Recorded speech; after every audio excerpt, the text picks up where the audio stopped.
Andrew Gilding is here. In game 6 of 8 this afternoon. You've neatly omitted the word joke from that sentence. Right, okay, yes, joke. Sorry, I misheard. 135. Jeffrey de Graaf, a mercurial player, has had some notable victories, won a title last year, but the consistency doesn't quite seem to be there. Narrowly missed out on qualifying for the Belgian European Tour event, also failed early on in qualifying for Munich. Those qualifiers this week following the Players' Championship events, where de Graaf only won the one game. It was against Tyler Thorpe.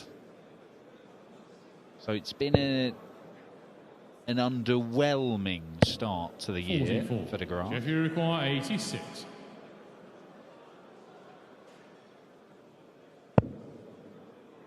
Underwhelming dart, that, but no bother with Gilding back in the 200s.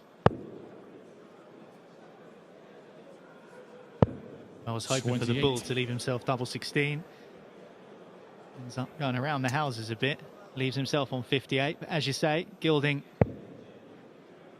behind in this leg. Against the darts to begin with Goldfinger. 100. Jeffrey Rickard 58. The tops. Catch on the first leg. And a 1-0 lead. Second leg, Andrew to throw first. Game. Nice little 15 darter. Played some really good stuff actually in the qualifiers for the World Masters. Got himself into the field, Jeffrey de Graaf. Was a first round casualty in the tournament proper. Ran into a proper display 134. from the bullet Stephen Bunting.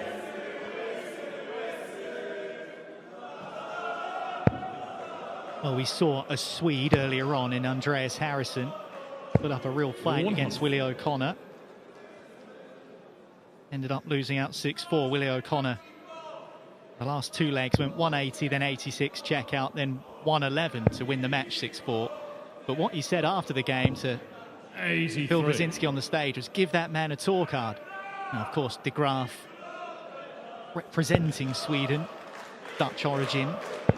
But one thing we did mention about Andreas Harrison is the difference in level between his worst performance and his best performance. That sliding scale is quite significant. And you mentioned de Graaf as being a mercurial player. You get the sense that actually that's not too dissimilar a description that would befit him as well. Yeah, I think so. Looks very dangerous. He's had notable victories. I mean, I might remember him beating Gary Anderson at Ali Pali. Played brilliantly that night.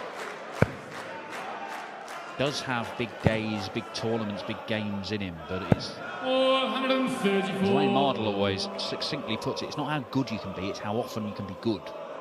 When you look at somebody like Luke Woodhouse, who we've seen this afternoon, that is about regularly being good enough to win games, multiple games. You keep on doing it. And also being in Poland, a person who probably suits that moniker quite nicely is Krzysztof Ratajski, who's just consistently good. Absolutely, at his best. It's just like playing a computer. You know exactly what you're going to get. It's going to be a 96 to 99 average, and it'll do that all day. 19 now for Gilding. Can't find it, and de Graaf's got a chance for a 2-0 lead here. 77. Back-to-back 5-visit legs. Will be 2 at double for Jeffrey de Graaf. Double is double 8, and he only needs the 1. And puts him 2-0 up on Andrew Gilding. Jeffrey to throw first. The breaker throw as well.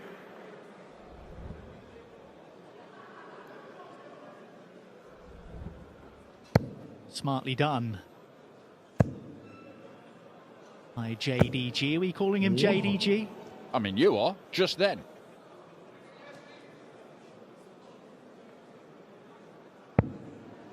Both had hiatuses, high breaks in their career. 59. Gilding dropping off the tour entirely. Thought that was done. Came back better than ever, won the UK Open. De Graaf was just not playing darts at all for a couple of years. 180. But he has come back to the game and he is leaner and better than ever, seemingly. His first incarnation as a PDC Pro did not yield a title and ultimately dropped off the tour. But it looks like in the early stage of this, we're getting the top level Jeffrey de Graaf. And you mentioned earlier, the top level Jeffrey de Graaf is really good. Really good. 180. Stringing together the maxes.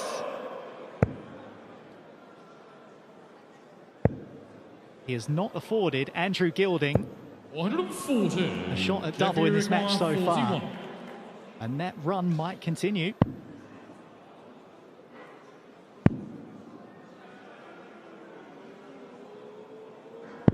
It does continue. Jeffrey de Graaf. Fourth leg, Andrew to throw first. Game on. As Jeffrey de Graaf has flashed down from 501 to 0 again. And he's halfway there on Andrew Gilding here. 15 data, 14 data, 12 data from de Graaf. Surely that trend can't continue, can it? Can't keep on getting better.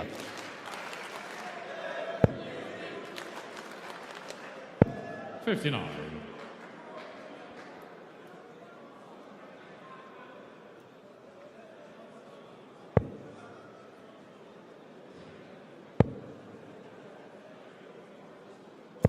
$100.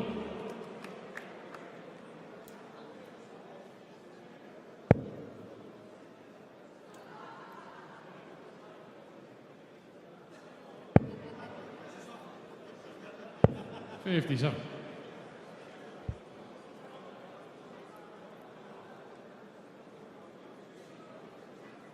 .4 lead plus these for Gerwen. Got to take advantage of this.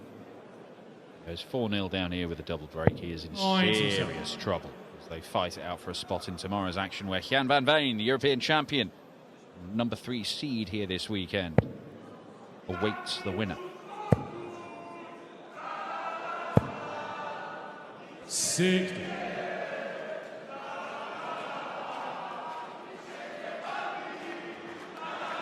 Well, de Graaf, as you mentioned before, you pointed it out, consistently getting better through this match. 96. Gilding's not really got going, but de Graaf has disappeared a bit during this particular leg. 140. And you require one. Exciting piece of camera work from our Dutch colleagues there, wasn't it? Exciting bit of darts from Andrew Gilding here. Tops for a 108. That is his first dart at double in this match. Unerring in its accuracy. Yeah.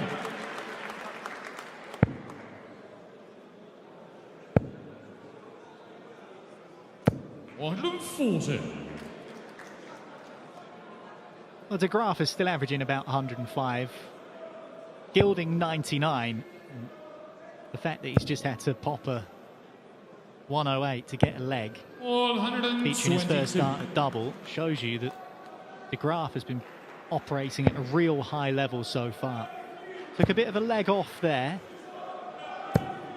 If you're going to throw a bunch of rubbish darts, just throw them all in one leg. That's fine. And one leg where you're against the throw. Then get back to being really good. 100. The first thumb of Euro Tour 2026 brandished by Goldfinger.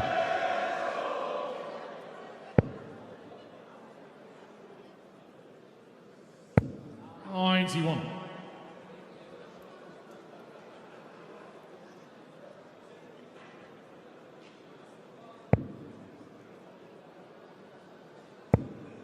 Oh, just do another one. Just do another one. He's switching. Now then, Andrew Gilding, as he burst into life here. Jeffrey de Graaf to put him back in his box. Needs to be perfect. Ooh, it's a good effort, but not good enough. 100. Andrew, you require 60. To find a semblance of control. He'd still be trailing, but he is very much back in it. And Andrew Gilding was given a platform. He's now building on it. He's throwing for a level match. First 3 legs just taken out of the game, but the next 2 legs, it's only taken him 26 darts to win them both. And Worryingly for de Graaf, 60. Andrew Gilding has had a look at tops twice and pinned it first time of asking on both occasions. Now, we know he is very much a tops man, Andrew Gilding, and a bit like Ryan Searle, if he's got the range on it, he can be absolutely deadly on it from start to finish.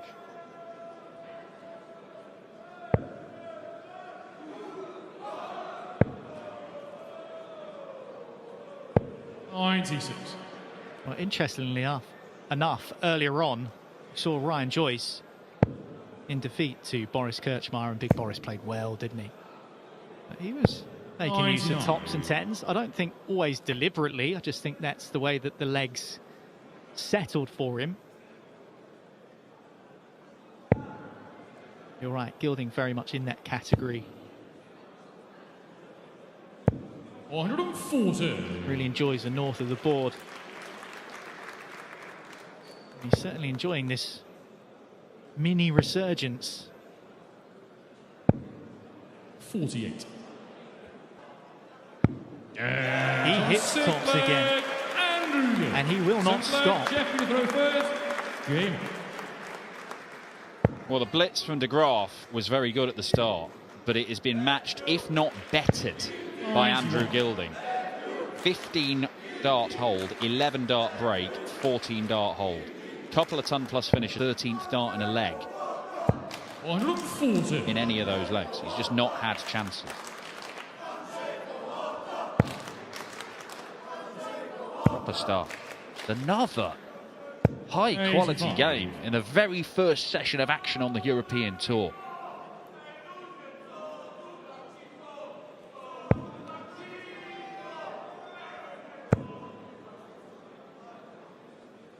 Cameron Menzies was pumping in the 180s. That was in game number 1, and that set the tone. 137. There have been some nip and tuck games since then.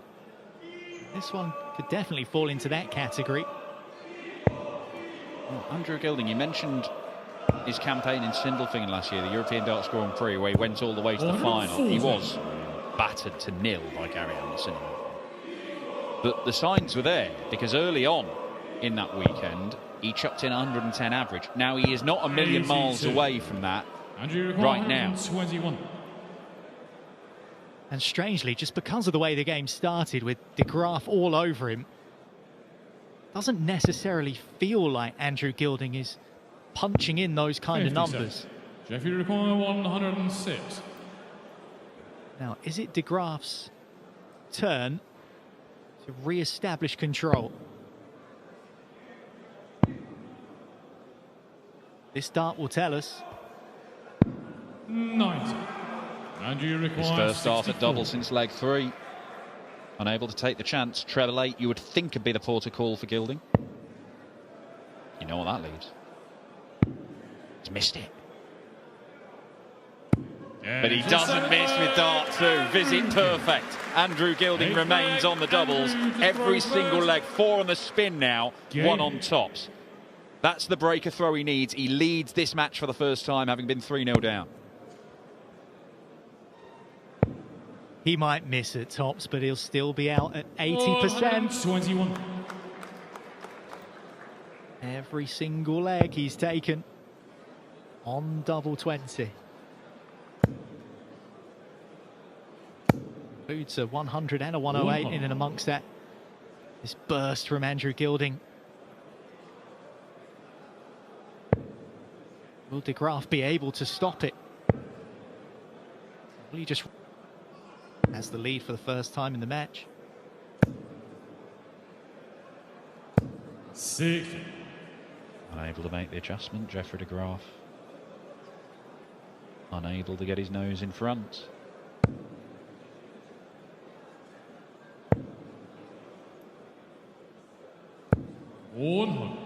Begging for another one.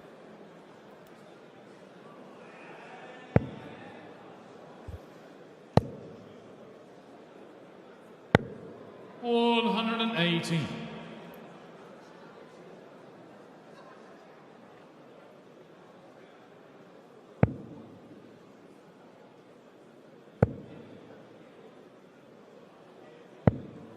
94. Made the switch to the 18s. Picked off the treble. Leaves Gilding within very makeable range. 83. And you require 128. The barrage on tops has put him in this position. Just a single. Bullseye. Good. Which Andrew Gilding finds. Doesn't matter if it's tops or not, I'll just go straight for the heart of it and get it. That is 5 on the spin for Goldfinger and a third ton plus checkout, the highest of the lot. 140. And every single leg in this blitz from Gilding, 15 darts or fewer. Visit perfect on the finishes, 3 ton plus checkouts, as you can see there. 140. Can't produce a second 180, but Jeffrey de Graaf just... The chances have been so few and far between in this 5-leg burst. He's had 1 dart at double. That's it. 55.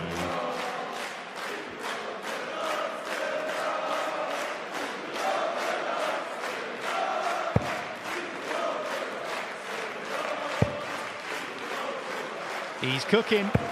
100. Goldfinger's cooking. And there's another gold thumb.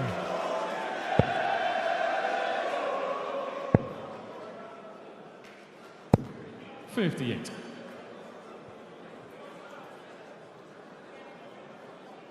Set it up, take it out, and it will complete the comeback. From 3-0 down in this game, Andrew Gilding, this is magnificent. Treble 7. Now he went searching for the 25, but no harm done. Well, both players level with 2 maximums apiece, but if you had asked de Graaf, he had averaged near 98, was checking out 50%, whether he would have won the match or not, I think he probably would have said yes. The problem is Gilding is smoking him now. Certainly wouldn't have expected to lose 6 legs on the spin. But that is exactly what has happened, because I think we can expect it to get livelier over the course of the next 3 days. This is proper darts, and we have got months and months of it to come. Bratislava, a new place added, and Slovakia to the European Tour this year. But this is the first big stage action for Cameron Menzies since his ignominious defeat at the World Championship at the hands of Charlie Manby. Richie Edhouse, of course, a former European champion who did not do enough to get to the European Championship last year to try and defend his title. Both players looking to bounce back from disappointments. Alongside me for the opening game of this afternoon, Paul Nicholson. Feels kind of big time this, doesn't it? What a great first game this is to start this new Euro Tour season. License to get excited, and for everybody around the world watching this, permission granted to get excited. Hasn't started too badly.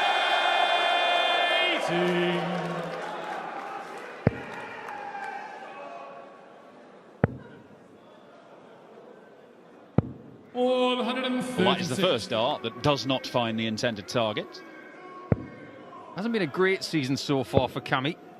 Only won 1 game 59. on the floor. That was against James Hurrell. Since then, 4 consecutive defeats. So, big stage action away from the floor. Maybe this is where he can get his season moving a little bit. 40. Fabulous start to the European Tour with a new scoreboard not working after 1 dart. Well done, everybody. Cameron Menzies is working. 100. Oh, look at this. 80. Well, Richie Edhouse has got a bit of a new look this year. He's gone double sleeve. So now it's believe in the sleeves, 82. but believe in the fact that Menzies is off to a flyer, potentially.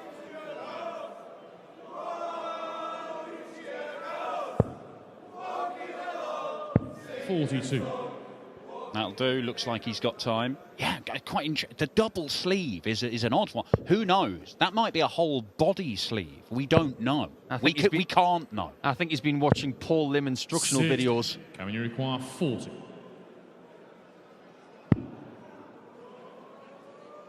Games on the first Well, that leg, is a very Gerwen. solid opening Second leg, leg Richie for to Cameron first. Menzies. Gerwen. Look, we all saw what happened at the World Championship. Cameron did some serious damage to his throwing hand when he 134. had a real go at the water table in frustration, having let slip the game against Charlie Manby. Now, that required surgery. He had it's pretty serious stuff as well. He's actually lost a bit of feeling in his fingers. Now, mercifully, it's not the bit where he's gripping the dart, so it doesn't appear to be having... But he's had a very lucky escape there, Cameron Menzies, because it could have been even worse. However, any change in the portion of your career where you've been playing your best darts, that's not good. 2 consecutive seasons with a victory, and now he starts 2026 with a very different outlook and different feels. Right, it was a very good year for Cameron Menzies last year. Not to be overlooked. Picked up a title on the floor, won through to a couple of Euro Tour quarterfinals. Very consistent performer. 57. Richie require 134. Now it's about maintenance for the Scot. Stay where he is in the rankings. People like Ed House, he will feel like he should be at this stage of his career. Coming in 170. This would be some way to get a 2-0 lead.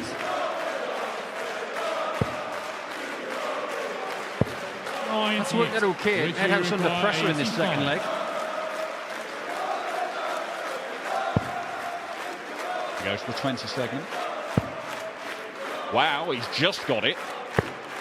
And he's not really close to that. Dodgy dart at the 20s, and maybe it was still in his mind when he threw at the ball. That's a beauty. 60. That's a big chance Richie missed. require 42. Couldn't have asked for a much better marker on that double 12. Double 16 for Ed House. Games on the second leg, Richie Ed House. An interesting case, isn't it, Ed House? You mentioned that case where he didn't get to Dortmund to defend his title. He was number 34 in the list of 32 qualifiers. 139. But he was only the second person in PDC history not to have qualified for the defence of a major. Behind. Oh, 50. yeah. That's why I know. Because I've been sitting on that sofa for 15 years. Now I've got some company. 55. But it's not good, but it can serve as a motivational tool. I'll get back there in October, and let's face it, for his rankings, he's going to need to. True, because that money is going to come off his ranking. He's only sort of clinging on to his spot in the top 32 at the moment. However, this year has started encouragingly for Richie Ed House in terms of the standard. Oh. There are signs that he could get back to doing what he was doing 2 years ago, where he suddenly turned into a real threat for things. And the Euro Tour was a big part of that for Madhouse. Done it once, you can do it again. 96. He can also be motivated by Rob Cross, who won the European Championship well before he won his first European Tour title. So it is possible to do it 59. the perceived wrong way around. Van Veen's done that as well. Yeah. Well, he's going to have to come through qualifiers at the moment, and he's managed to qualify for this, obviously. He's managed to qualify for Munich as well. We've had qualifiers for the first 4 European Tour events. He was unable to get through for the other 2.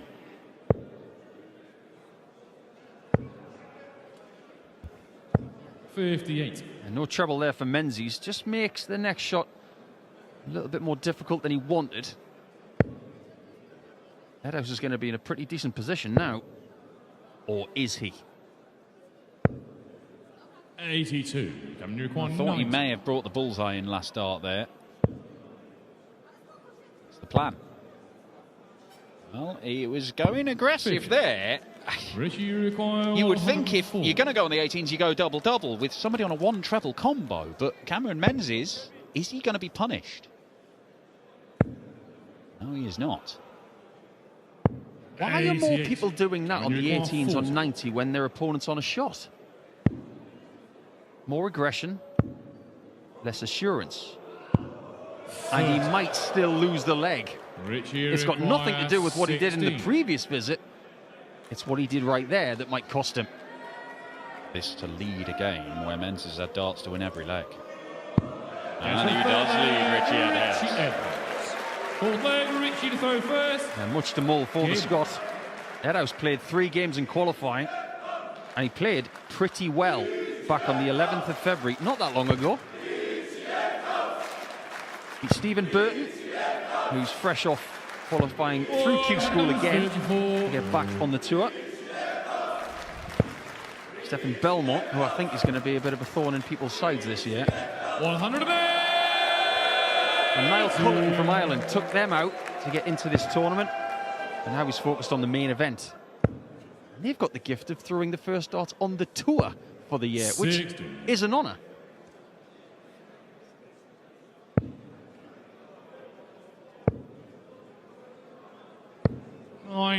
Winner of this to face James Wade, the number 11 seed here this weekend, who's already a title winner this year. Fascinating, isn't it, Dan? Nearly 10 years since he won his last European Tour title in Hamburg 2016. I wonder if that's going to change this year. For the last sort of 2 years, pretty much, James Wade has been playing darts good enough to win things. 167. Menzies looking to hit back, but he might not get a chance. Bullseye for a 167 for Madhouse. He's getting closer to the bullseye. He's gradually moving right. Let that serve as a warning, Cammy. And he does get his own back on double 12, this time with 1, and it is 2-2. It could have been so much worse. Kept his calm there, Cameron Menzies. That was not a good dart at double 16, but the double 12 finds a mark for a 12 dart leg and a break back immediately. High quality leg of darts, that. Drags both their averages up into the 90s.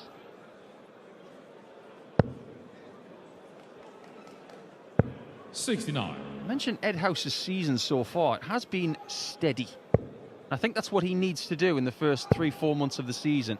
He needs to steady the ship. 58.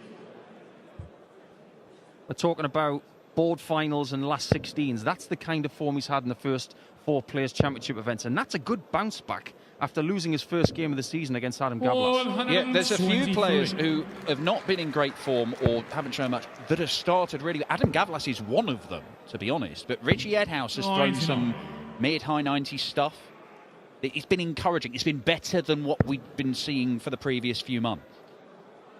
And you always say you reckon it's about April time when players are fully battle ready, and so this is an opportunity this early in the year when some players are looking a bit undercooked to take advantage. Very nearly a 5th 180 there for Cameron Menzies. You also wonder if it's going to be Littler to get the first European Tour title of the year again. It would be the 3rd year in a row if he were to win in Poland again, because he won here a couple of years ago in a World Series event. Now Menzies is going to persevere on the 60 and persevere well. Great shot. Of those 3 darts, the best one was the second one by far. Yeah, it was superb. Rescued that when it looked tricky. And Cameron Menzies back into the lead. It's flip-flopped between these two. 1-0 up, 2-1 down, and then 3-2 up Cameron Menzies, and that a standout moment of the match so far. There's been so much change in the world of darts over the last few weeks.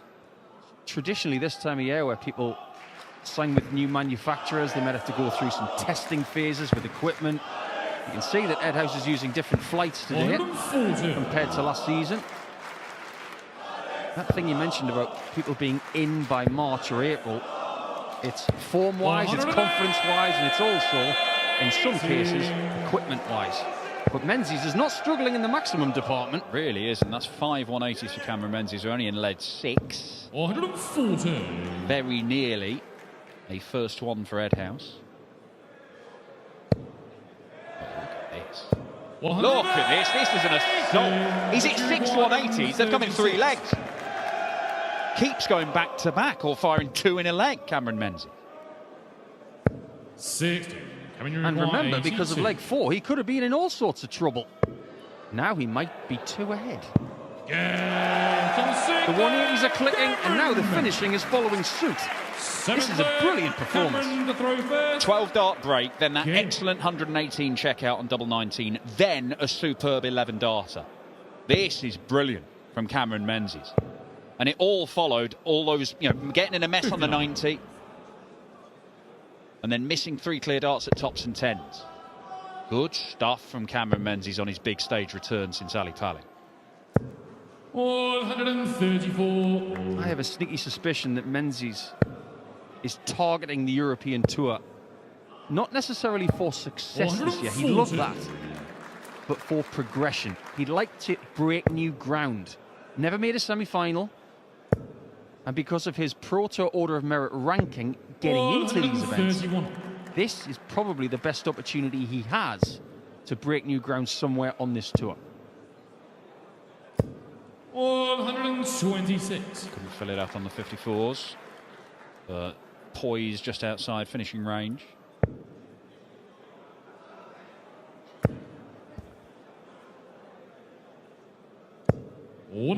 Richie walks away from that visit disappointed. This is where you don't want to max. 136.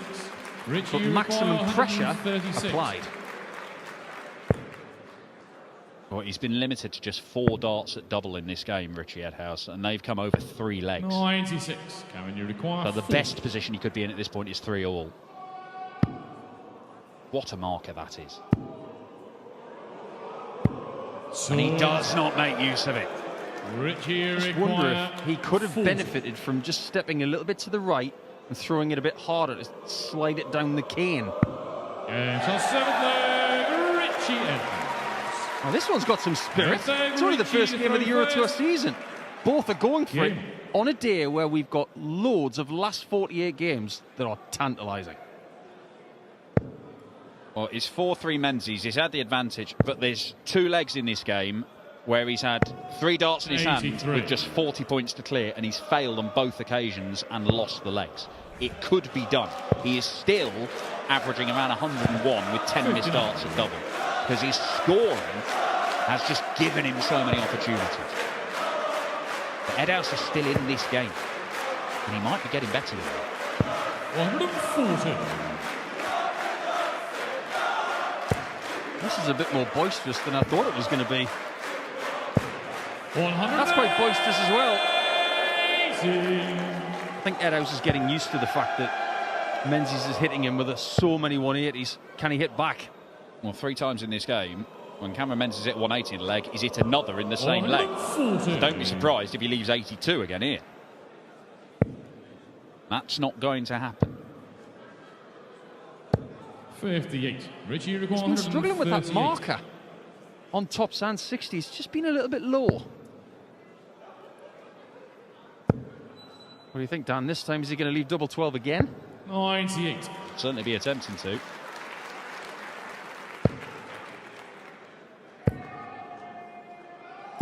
Six. It's looking like we could have a level Richie game here. require 40. Richie Edhouse, who has got better as the game has gone on, but has still been second best in the scoring for most of it. Double 10 to level the match.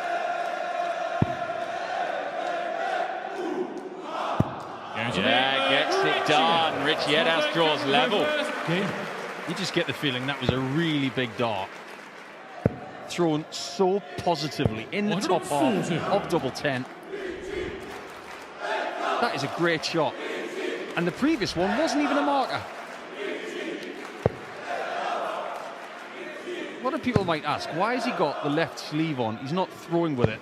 Well, it is a bit chilly here in Krakow. It's been minus temperatures overnight, and it will continue to be so for the next few days. So it could be a warmth thing. 180. Right, if this game continues like this, we're probably going to go to an 11th and deciding leg. And Cameron Menzies, just pick a number 95. for the amount of 180s he could have.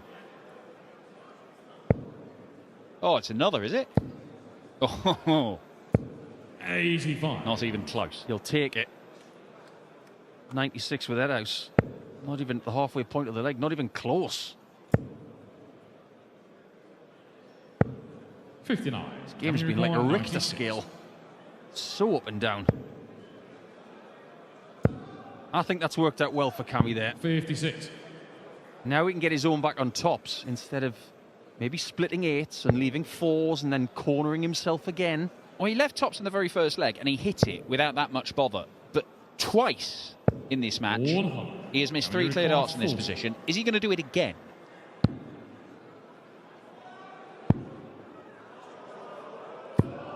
He is, you know. 20. He could have been home and hosed by now. Can't quite put the former European champion away here, Cameron Menzies. 47. Can you Messi. require 20? Yeah, that did not go well. This might. Game's on the ninth leg. Pretty much the same as Edhouse in the previous 10th leg, leg, right in the Richie top bins Yeah. of double 10. Now, do you remember when Edhouse won the European Championship in Dortmund? I do, yeah. He played the very first game of the tournament, didn't he? And he played so well. He ended up being the person on the stage at the very end. He's playing the first game of this tournament. He may be the first person out of this one. 58. Got his own chant. Oh, they've chanted Richie Edhouse's name. Now they're chanting Cameron Menzies' name. It's a very fair crowd that we've got here.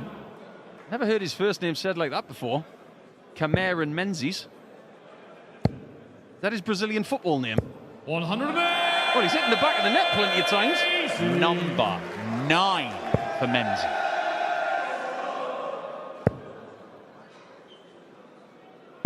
Off the top of my head, Dan, I can remember Daryl Gurney getting 9 in a game. I don't remember anybody getting 10. In a best of 11, I think, 93. yeah, 9 or 10 might be the record. Michael Smith managed to hit 9 and lose best of 11 games somehow. But Cameron Menzies could do this. Cameron Menzies could hit more than that and lose these games. Well, that hurts. 40. What would hurt more? 170. Losing the game and being home by tomorrow lunchtime. 58. He may have been given a reprieve here. 77 or better, that's his target. He's not going to get there. 57. Can you require 112? To wrap it up, be our first winner here at the Poland Darts Open. Leaves tops. Oh, he's just moved across the oche, thrown it across the target and found the double 5. Match start missed. Millimetres from saving his skin. That's this sport. Only 60, and Menzies has got to take a tricky 30. Splits it. Didn't want to go straight at the double 15. Now double 8. Double 4. 22. Match darts missed. It's 3 of them now for Menzies. Richie Edhouse to punish and take us the distance. He's looking north. 30. A white flag has been raised. He doesn't believe that Menzies will miss this time.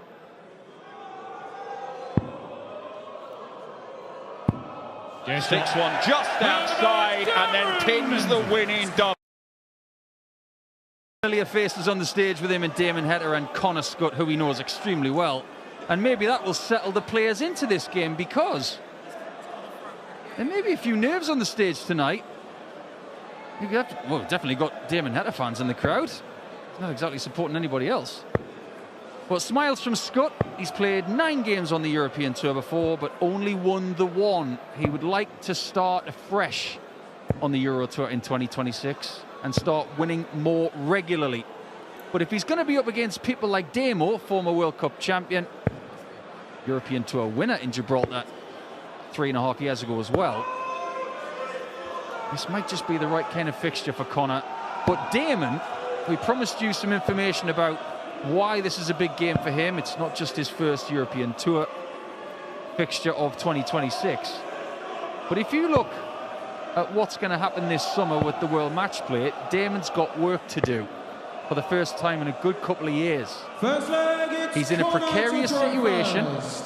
Game on! If he can win games like this and make Sundays like he has in the past many, many times, his match play headache will go away very, very quickly now. Well, he's outside of the world's top 16 at the moment. In the order of merit, he's 17th, behind Ross Smith and ahead of Jermaine Watamena. And speaking of headaches, 180! your opponent hitting a max in the opening leg will certainly give you one of those. Owen Binche calls his first 180 on the big EDC TV stage. I was looking at Damon Hatter's recent run on the European Tour. 4 of his last 5 games, he's lost 6-5. They're difficult to get over. When you're edged out in last leg deciders once or twice in a row, it's annoying. But 4 of your last 5 games. Okay, Bull on 136, that's new. But Connor practices more than anybody on the tour, and he probably thinks about darts more than anybody. I wouldn't be surprised if he throws darts in his sleep. 140. What's he going to do on 68? Over to you, Connor. Ah, textbook. Does find his way to a 1-0 lead, and he looks very relaxed tonight. Second against Damon to go first. Game. The only win he's had was last year against Richie Edhouse in Sindelfingen. He won't want us to mention the other 8 games because he lost them all. But he's someone who wants to gradually climb the world rankings over the course of 2026 to put himself in a nice bit of comfort, so that when it gets around to the autumn time and the winter where the Worlds will come around again, he just wants to go up there and play and not look over his shoulder anymore. He's done a lot of that over the last 2 or 3 years. 140. Well, Connor Scott beat Charlie Manby in a last leg decider to qualify for this opening European Tour stop of the year. He also beat Dimitri Vandenberg in that run. 180! That's another maximum for him. 138. Puts him on 81, but Damo was hoping to get a chance at that 138, which he can't take now. Yeah, you can't go to the 20s after Dart 1 there. 53. Not gone well. Require 81. Connor has a chance, doubling his lead on double 12. This is going rather well for Scott. Connor Scott. He's been in the building for quite a few hours, acclimatising to the conditions here. But I had a chat with him about an hour ago. I said to him, a bit chilly, isn't it? His reply, love it. Colder the better. 100. Well, maybe he should have gone and stood outside for 10 minutes before his game. He'd get cold pretty quickly then. Well into the negative temperatures here in Krakow. But that is unusual. I wonder why that is. Did he divulge any further why he enjoys the cold so much? I think it's more to do with his DNA. He just likes to be chilly. Lizard DNA, cold-blooded creature. I can name 3 players who don't mind playing in the cold. Jelle Klaassen, Chris Dobie and Connor Scott. The rest of them hate it. Well, as he hits his 3rd maximum in 3 legs, Connor Scott might even be playing Chris Dobie, because that's who he'll face if he beats Damo. Look at how well he's playing. This is a proper performance. And that's in. So's that. 89. The way he's throwing at the minute, you're surprised that he missed the 32. Well, we saw Wessel Nyman in the opening game of this evening session have a couple of attempts at bullseye. Similarly to that, the dart just clinging on into the heart of the board. 58. Connie require 32. He's a mile ahead in this leg, and he will be in this game as well. No score. Just not yet. Think about it this way. If Damon Hatter was coming here fresh from Australia and he hadn't played on the European Tour for a few seasons, 140. where conceivably would he have played in conditions like Krakow here this weekend? The answer is nowhere. Game He's 3-0 down. Connor Scott. Full flag, it's Damon to throw first. Damon is quite Game. high up in the Pro Tour Order of Merit rankings for European Tour events. So he's going to be in a lot of stuff over the next few months. But the last thing he needs is to be losing games on Fridays. 58. This is the same kind of stuff we were talking about with Joe Cullen 12 months ago. 57. And one of those masked combatants from the audience, he'll be taking on Joe Cullen. Not that very person, just the person in the mask. That's Krzysztof Kachuk. 134. He's got Cullen in game 7 of the night.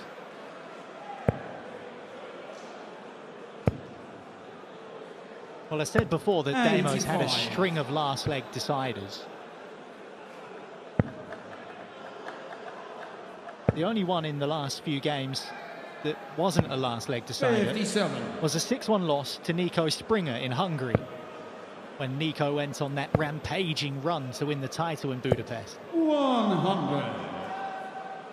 But if you offered it him now, I reckon Damon Heta would snap your arm off for another last leg decider in this one. He's 3-0 down. Connor Scott 60. is averaging 8.5 points more than him. He's not had a chance at double in the match so far, 59. Damon Heta. I hate to say this, but it does feel like everybody's turning up against Damon this season. On the floor, 97.5 for 7 matches. He's won 3 of them. It's almost as if people are targeting the Australian captain. They're going to require 132. He needs something to happen. Not next, right now.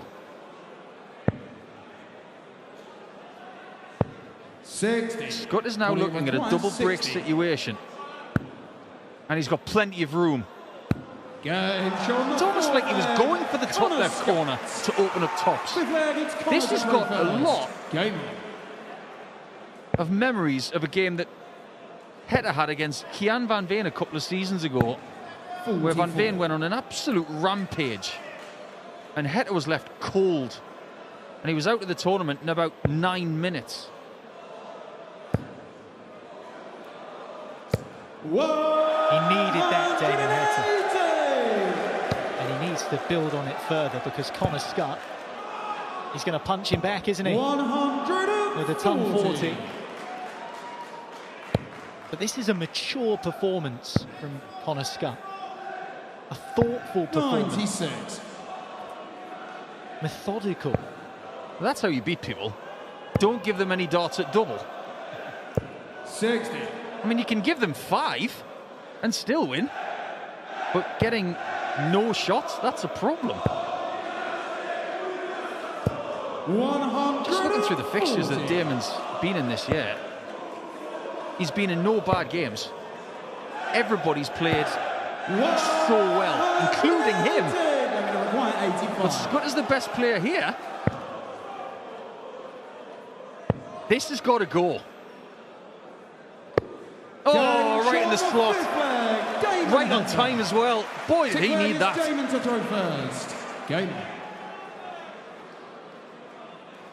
Could that be a hinging point in this game for Heta?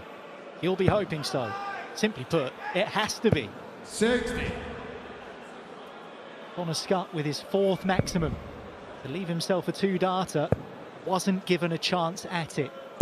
Damon Heta with his first attempt to close out the leg, wasn't even at a double, it was at the bull, and he nails it. I think this is a big year for Australian darts as well. They've had the ADA starting their season over in Oz today. 140. It's going to have a lot to do with the Aussie Premier League, which was won by Simon Whitlock. But it's going to be a new partner of the World Cup this year for Damo, Adam Leake from Adelaide. 85. So Australian darts has not necessarily turned the page, but they're translating a new story. 140. Quit his job, didn't he, Adam Leake? Took a bit of a gamble, coming to the UK, spent a month in the UK, played in the ADC Global Championship. Didn't make it through to the final stages of that, but stuck around in England to take part in Q school. 99. Got himself a tour card, had to sort out 121. visa problems and all sorts. But what a lovely story it was. This will be a lovely way to make it 5, but he doesn't need to go for it, and thought about it for a 89. second and just composed himself to pick off the big 18.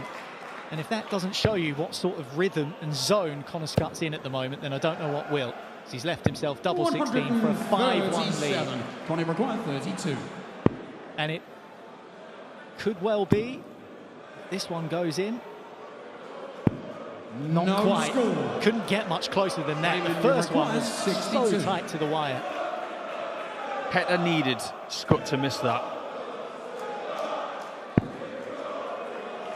And this needs to go.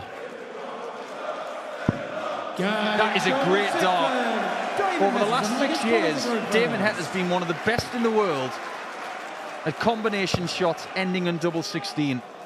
Maybe that's something that has eluded him a bit more over the last 6 to 9 months, but boy did it show up there. Precise double 16 to end leg 6. Well, there was no doubt that that one was in. Connor Scott's were close. Damon Heta is now 140. just starting to find a gear. Is there enough road left in this match 60. for him to track down the sniper? So far, Connor's having his best ever performance on the European Tour. But maybe Damon is starting to find his gear.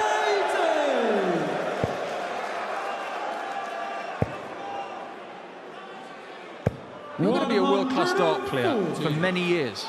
You've got to be able to win darts matches different ways. Some people are good front runners, some people are grinders. That's what Nathan Aspinall's had next to his name for years. But I don't think we've seen from Damon 100. big comebacks, even in best of 11, enough. And maybe that's what he needs to find in 2026. 100. He's got to find in this game. Required 81. 57 hits. And so's the 24. Bang, bang goes the heat. And he's reeled off 3 on the spin. He was 4-0 down, remember. He's mounted a charge. Game on. Back on throw. You posed the question, Niall, when he was 3-0 down. He would take 5-5. Would he take 5-5 now? I'm not sure he would. 140. I think he believes he can win this 6-4. 95. Proper darts. Look at that, 41 for the last 3.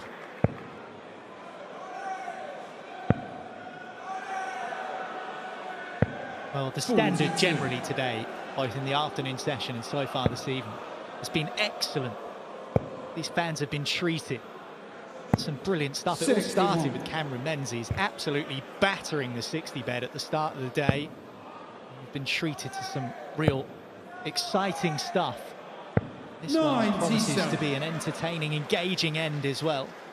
I am flabbergasted that Connor Scott has left 3-4-5. He's one of the premier counters in this sport. The only way he leaves 3-4-5 is by accident. Well, we said it was a mature performance and he was locked in and focused. Maybe this Damon Heta comeback has just shaken him off course a bit. 59. I think you're right. Damon Because he's lost his first dart. It's going low all of a sudden. But Damo keeps finding his. And his second dart. And his third.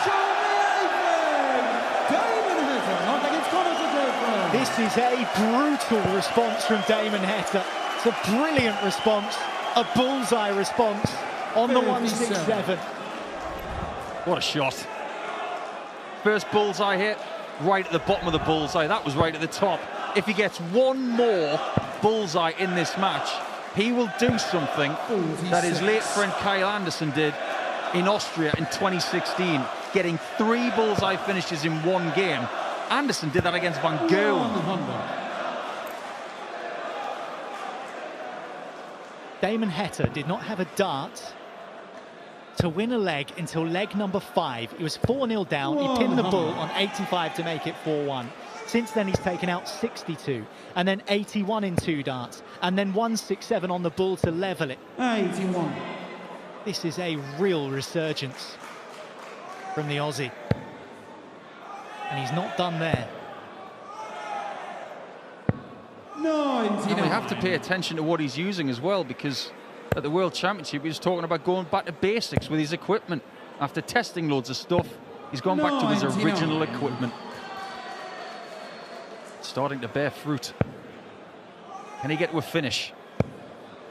The answer is no. 78. Body record 164. Why has he gone there? 58. I was positive he was going to go for the 18s on dart 2. That is not like Connor. He's not taken a huge chunk out of it either. Still a 3-dart combination required.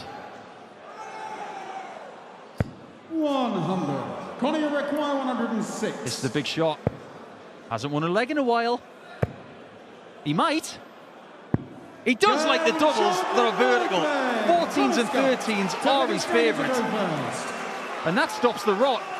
He needs one, Damon needs the next 2. 137. It's a brilliant way to stop that rot too, isn't it? What a way to put the halt to your opponent's momentum. 100. Some people believe that momentum doesn't exist. It's so premeditated, Niall, because Scott's game is all about what he believes is easier to hit. He believes the easiest doubles on the board to hit are 14 and 13. Now what's he going to leave?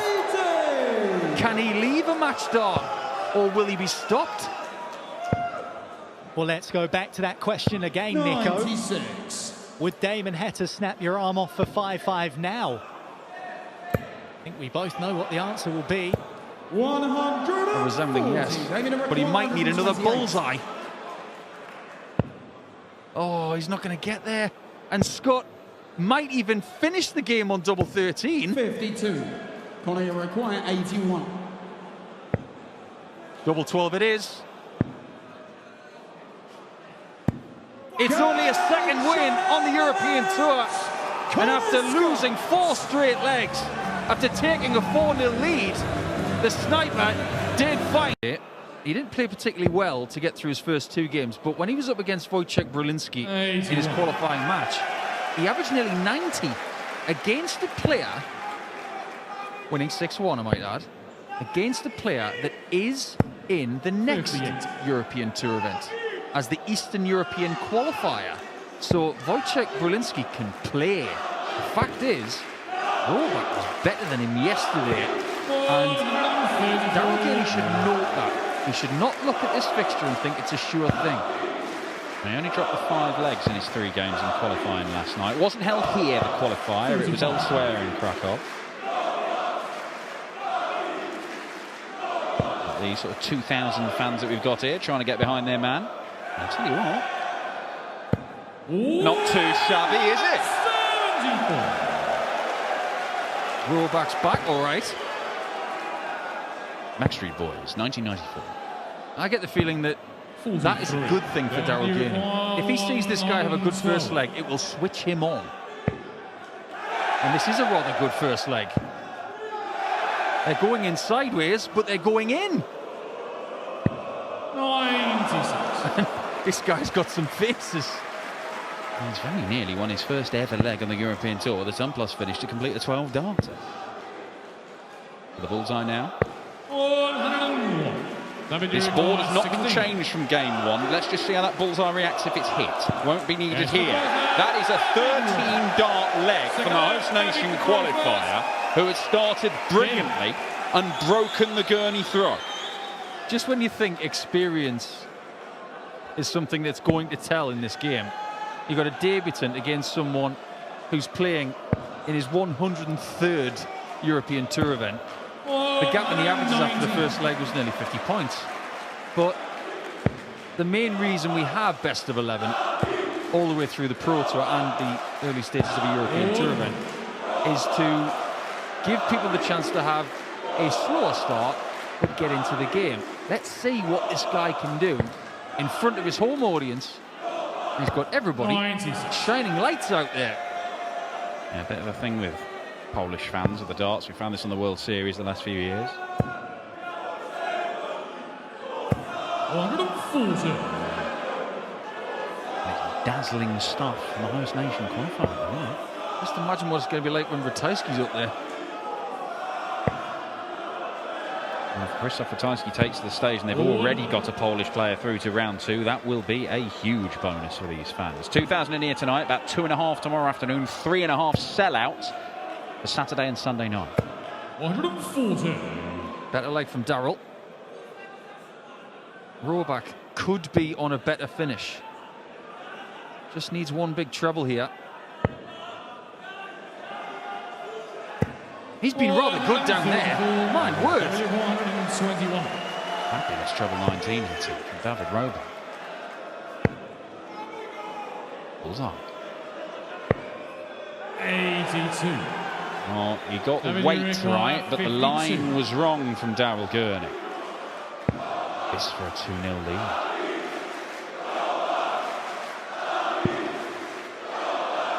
That looks like a horrible blocker. 20. They are veering to 39. the right from point to flight massively. It makes double 16 very hard to hit. This is a bit easier. Or is it? 23. Not easy at all. David, you require 32. For a 2-0 lead.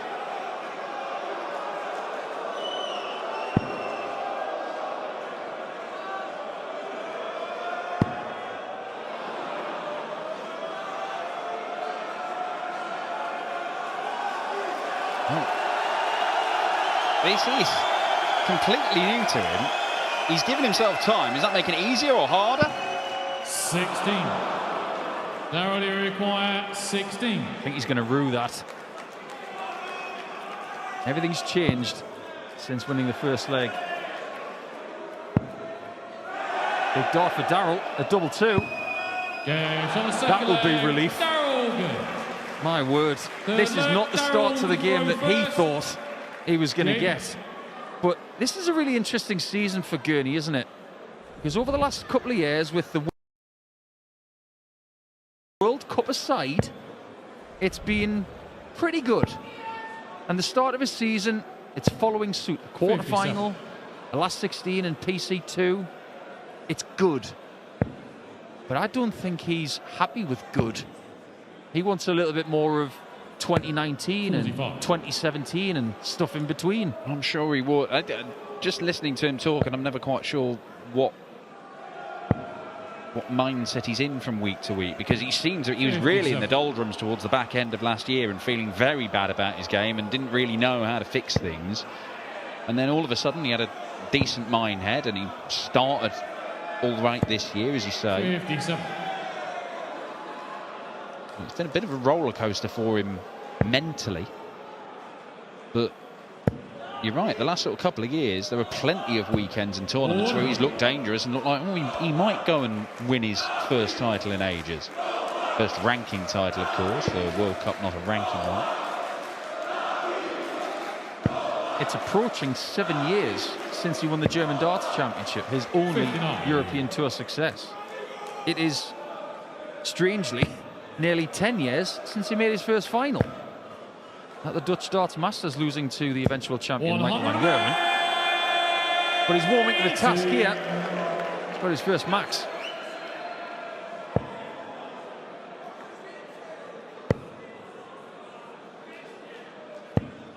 Yeah, after a lightning quick start, things starting to fall apart a bit for David Roback.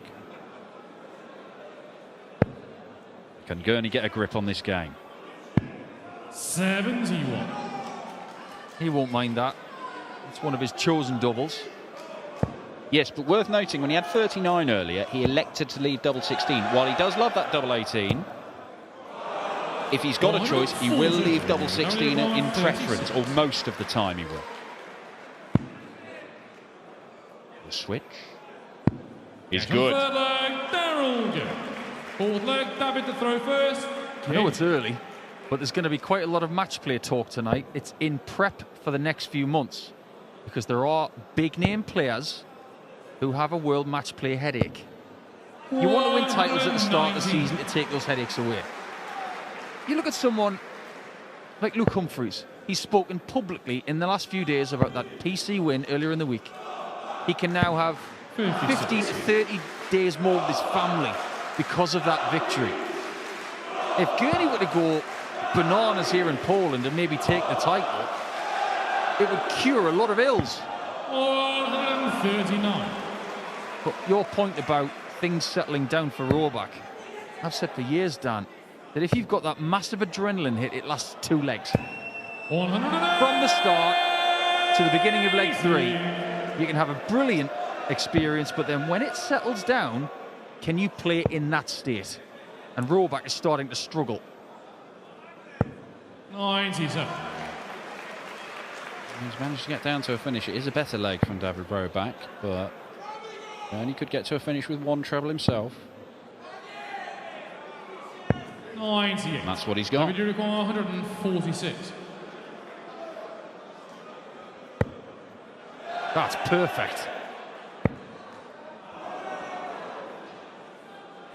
He was dreaming of a big finish. 94. Now Gurney is. David require 167. Can he get to the bull again? Not this time. So Roback has an option here, and with the way his darts sit in the board, I think he's better off going for tops. David require 52. But based on what we've seen, he's going to leave double 16 again. And he's chosen to do it.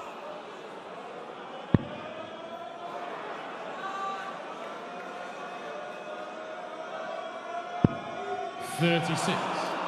David require 107. Well, he could be 3-1 down, but Roback could be 3-1 up.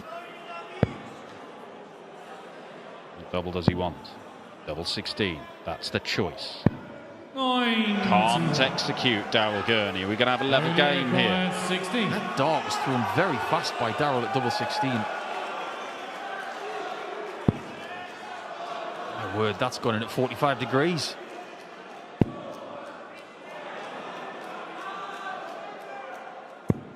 No score. This is an issue that Rob Cross struggled with for quite some time. We'll come to it in a minute as Gurney looks at the same target, and he hits it straight in. It is 3-1, and he can count himself very fortunate to be 3-1 up here, Daryl Gurney. But because his darts are kicking over to the right-hand side, David Roback, when he's going for those doubles, double 16 and double 8, if he is missing outside, they are moving over and they are covering the bed, and it is making the shot extremely hard with darts 2 and 3. Rob Cross struggled with this for quite some time, and it made a real strength of his game, going for those doubles and hitting them, kind of a weakness. Because if he didn't get it first dart, the target was getting smaller and smaller and smaller, and he was having to, Rob Cross, less of a rhythm player than the vast majority. But you're having to stop and move and try and find a path through. It just gets awkward, and David Roback has been having that problem all the way through this game. Might be accentuated by the fact that this is the biggest starting experience he's had. He's played in 58. other big tournaments before, but not to this level. Pre-COVID, he played at the World Masters in the WDF. But another person who struggled with that leaning of the dart to the right was Peter Wright. Quite a lot, so much so that he tried to get a dart that would straighten it out, but then eventually he said, I'm going to use it as a strength. And he did 64. rather well, and still does. Some way off, but that rescues it. And he nearly won that leg by 329 points, Daryl Gurney. But why for the second leg in a row did he throw a double 16 so fast? That was way out of rhythm. That's what Gurney's game is all about. Every dart being exactly the same pace. That's more than fine, but if he does that again on double 16, David to throw first. we're going to have to find out why. Dart 3 is just as important as Dart 1, especially in tight matches. Dart 1 sets up a visit, predominantly it's going to be dart 3 that closes something out. Got to keep the same tempo on dart 3. Because you wouldn't believe how many dart players ruin dart 3 with bad positioning.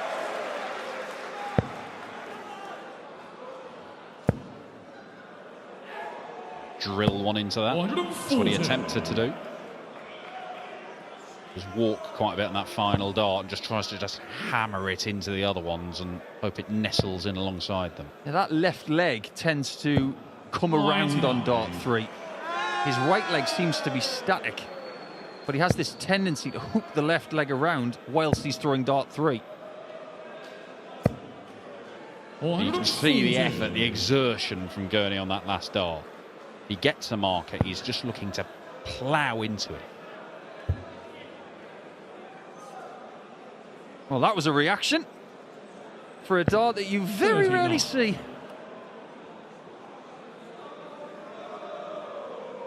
I can't remember the last time I saw a dart do that. I think it was Kian's son at the Worlds.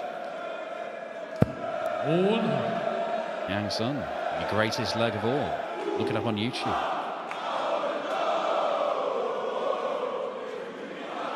The winner of this game is going to take on Ross Smith. I'm sure he's eagle-eyeing this one, trying to get some intel. Doesn't really need any for Darryl. Earlier 121. A crack at this earlier. Now, if he gets to the ball, what does he do? We'll find out. He's going for it. 85. Worked out pretty well, though. It has. Assuming he's allowed back.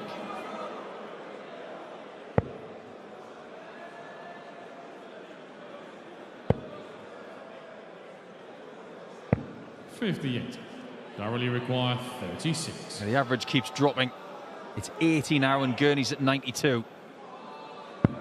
Gurney has got this guy exactly where he wants him. But that's not what he wanted right here. And that's not worked out very well at all. Dragging that last dart into the treble one when he wanted the single, so he's back for double 3 if he's back. I think Darryl can see the funny side of it right now, but he might not in a second. Determined to leave this double 16. It's evidently his go-to double. It's just not there for him. Darryl requires 6. And Roback nearly hit the 6.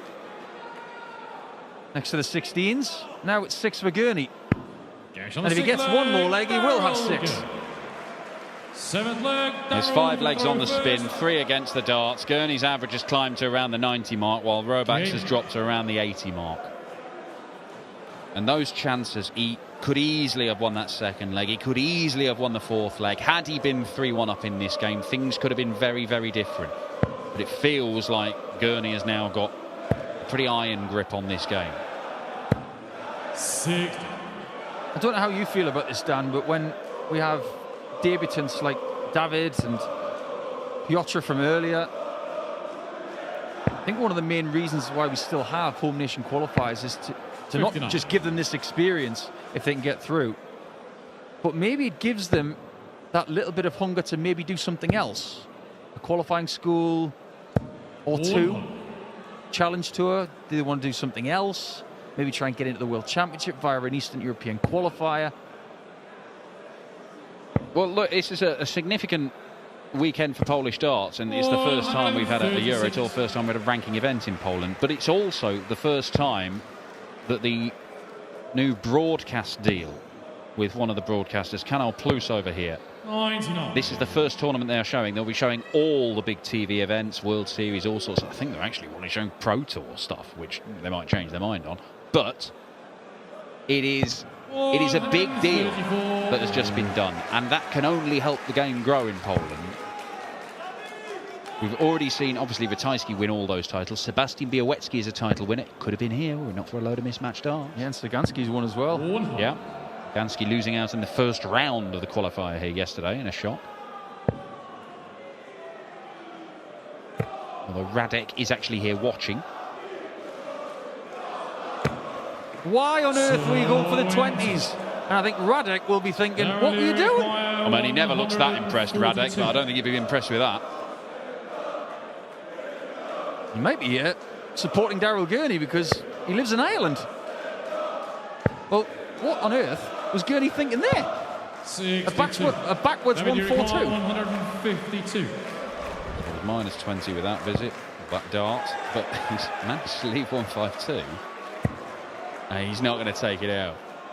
I have absolutely no idea about the rationale of Gurney's previous visit, but he has got down to 80. Work his way up. Oh, that was close. And that wasn't. Couple of dodgy darts from Daryl Gurney. One of them was for the match and he's missed it. Back to double 16. You betcha.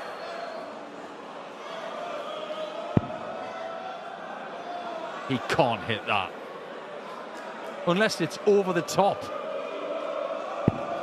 So He very nearly got there, but Gurney's surely going to bring the guillotine down on this one now. It's barely worked for him all game, that section of the board. Oh, there's a little smirk on Daryl Gurney's face because he's got away with one here. That is a 6-1 win. It could have been an awful lot closer, but on his Euro Tour debut, is it not, Paul? Yeah, I think it's come at the right time for him as well. About a year ago, he was starting to do bits on the Challenge Tour and he was gaining a better reputation. But now that he's got the Pro Tour card in his grasp, he has made a quarter-final on the floor already this year, which is a good confidence boost, even though he hasn't played his best darts this year yet. And coming here to Poland, you might see this as a bit of a bonus at the start of his 2-year first tour card process. But it's a really stiff test he's got against Woody, who this year, I believe he has to win. He obviously wants to win, but I think for progression in his career, he needs to win. Doesn't matter whether it's a Euro Tour or a Players' Championship, he needs to win something. Well, to be honest, 58. there's not much else he can do to improve without winning something, because he's come close on the Euro Tour, did so in Switzerland. He's come close a number of times in the floor event. He is getting to all the big TV tournaments. He's now played in all of them, apart from the Premier League, obviously. But he is played in all of them. And at the Masters, he was brilliant. He was sensational in round one and very nearly produced the most unlikely comeback in round two against Luke Humphries. Looked dead and buried, but only lost 4-3 in the end. And that took 105 average from Humphries to stop him. 60. Sometimes you can get a lot of confidence from defeat. It's the manner of the defeat and how you take it. Even though we did lose that game to Humphries and Milton Keynes, there were nothing but positives from it. And nothing but positives from last year. 100. Making the final in a European Tour event, losing to Stephen Bunting. Losing in another final to Wessel Nyman at the back end of the Pro Tour. 140. He looks more ready to win than ever. But the turnaround from the end of last year to this year has already looked promising, like we've mentioned. So there's no reason why he can't go out there and have a deep run in Poland. There's only really one bad game he's had so far this year. For the 4 Players' Championship events. Perhaps hasn't won as many games as he'd like. But he had one 60. sort of dodgy 110. performance against Deadhouse. But everything else has either been wins or beaten by proper excellent, big ton plus averages. Going to take the 110.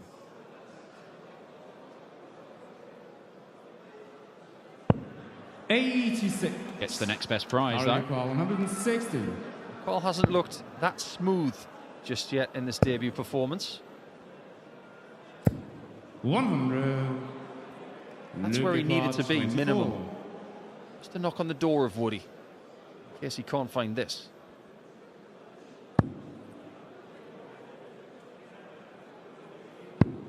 It's a lovely dart.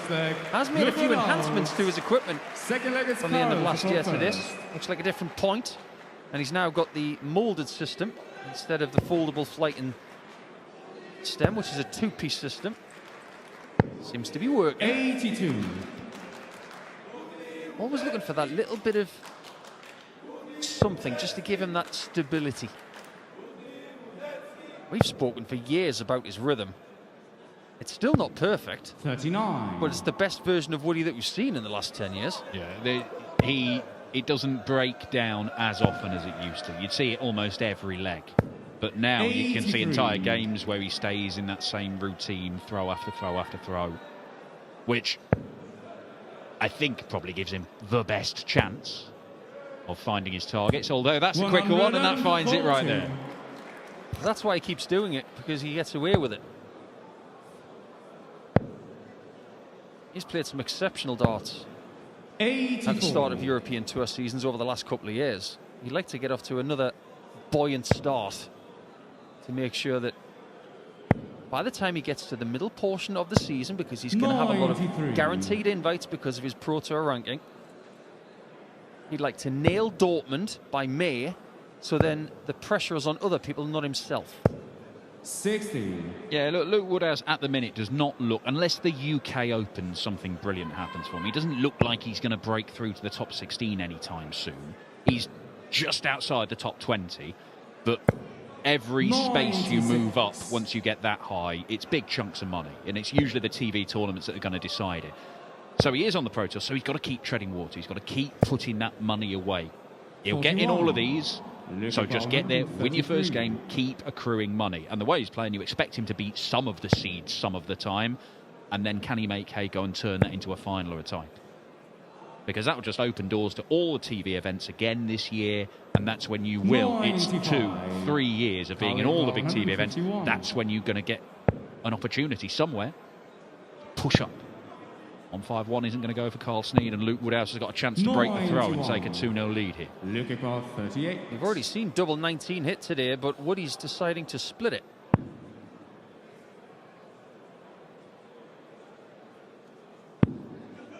Ryan Joyce did not get enough shots at his favourite double in the previous game. 22. And Woodhouse opens the door for Sneed on 60 this time.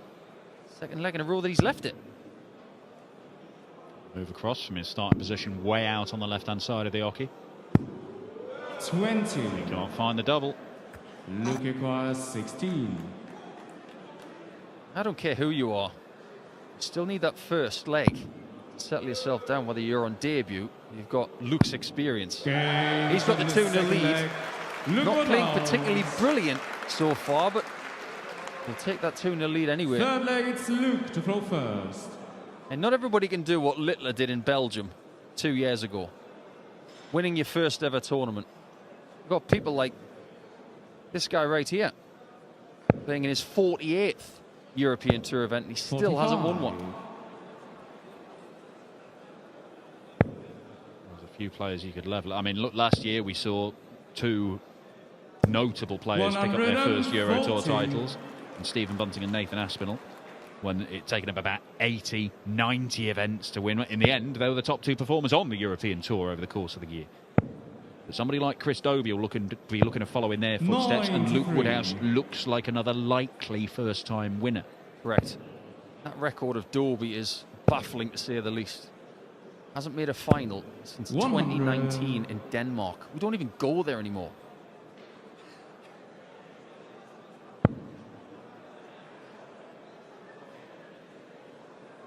Trying to take numbers off at the start there to get himself in a better position. That is a really good bit of board management there from Luke Woodhouse. Because even if he doesn't get the two trebles there, he's trying to put a 4 on the end of the score instead of a 3. That's really good thinking. 140. Means he can just stay on the 20s here, assuming nothing goes wrong. That's annoyed him because he's blocked off a bit of the bed.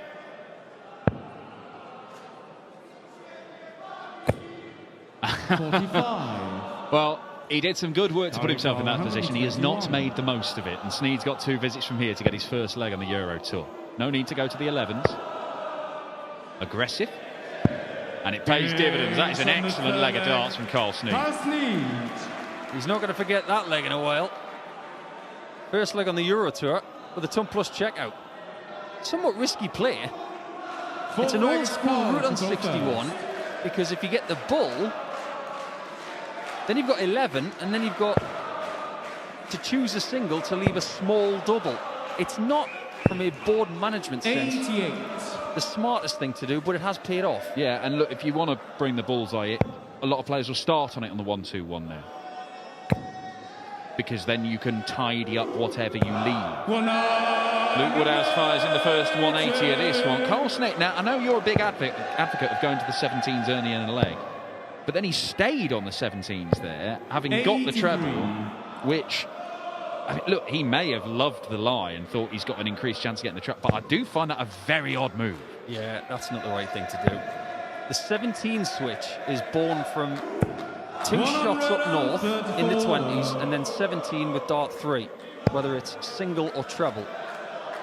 But staying on the switch in the 17s, the only time you really use that is on a finish, like 138 or 142. Yeah, tell me, yeah.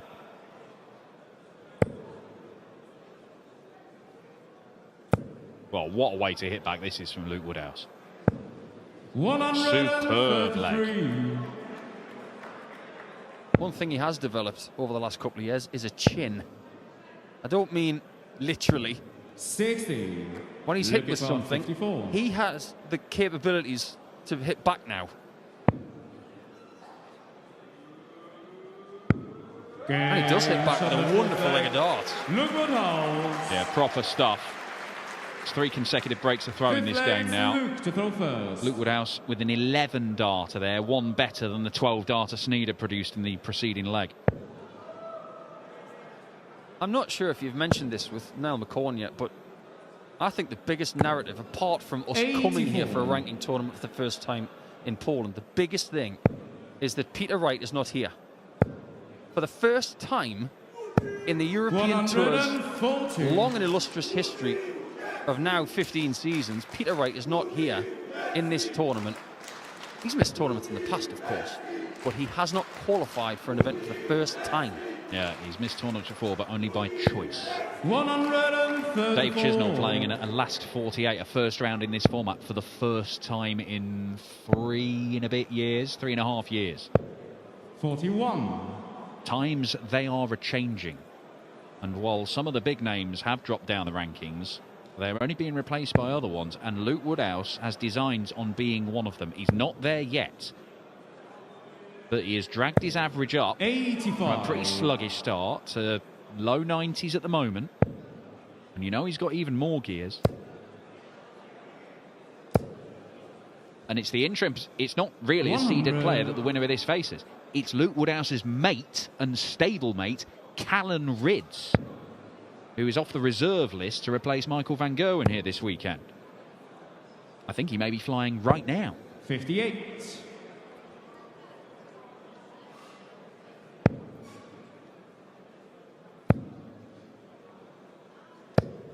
$45. That is not good news for Carl.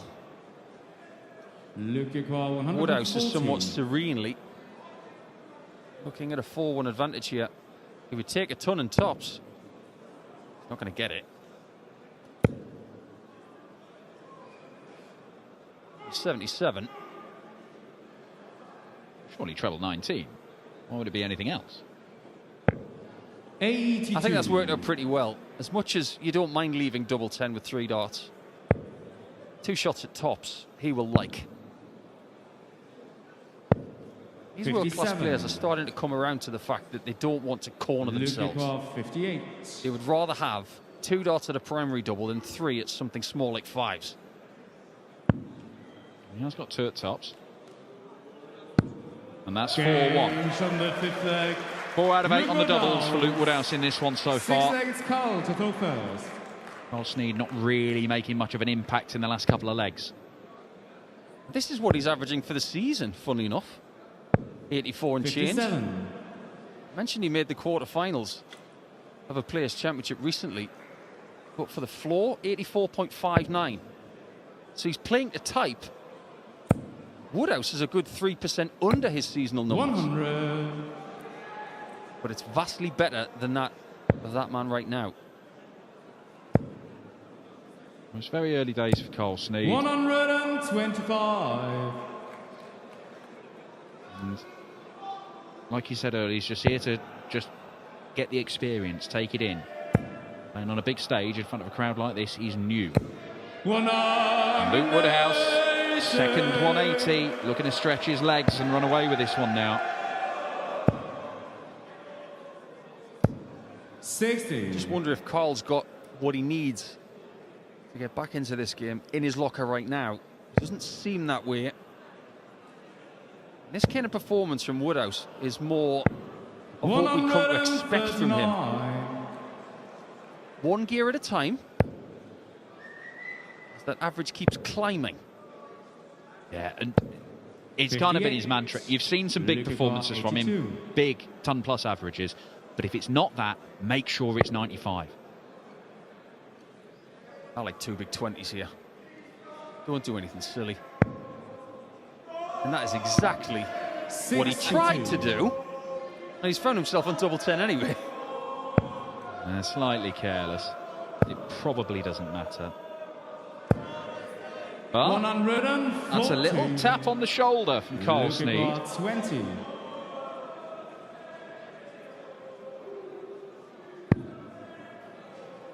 Like it. Going to come in from the right-hand side over the top of that one.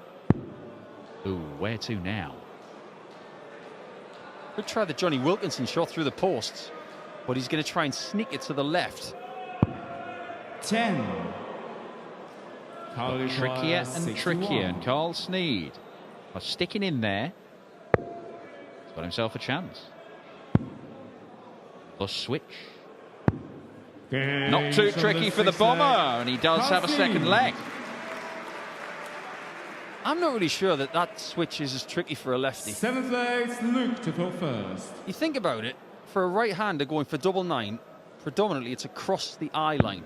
Not a nice shot to go for. There's only one person I know of who likes double 9, that's Simon Whitlock. 60. But for a lefty, double 9's like their double 4 for a righty. Yeah, but you say that about across the eye line, but then 56. I mean, double 16 is across the eye line, and that's a lot of players' favourite double, is it not? I think a lot of people like double 16 because of the way it breaks down. Yeah, and they don't like double 9 because it doesn't break down Correct. very well. I think if you put double 16 in the double 9 position, people would hate it even more. Because it's just not a nice place on the board for a right-hander to go across that eye line. 93. It's awkward. How many lefties do you know that love double 12? Yeah, fair point. 96. Well, Woodhouse is still in control of this game. He's still in charge, and he's still the better player. But it does feel like a game that could turn. 97. Sneed's keeping pace with him in this leg, and if Woodhouse makes any errors, that could be the break, and then all of a sudden we're back on throw, and this game feels very, very different. Yeah, you don't want to go to sleep at this portion of the game, do you? You don't want to all of a sudden wake up and realise it's 4-4.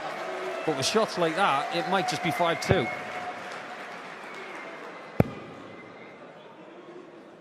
And Gerwen, the first 60. winner in Poland in the PDC. 68. 3 years ago, he said, sometimes I go to sleep in matches. Well, Woodhouse is not.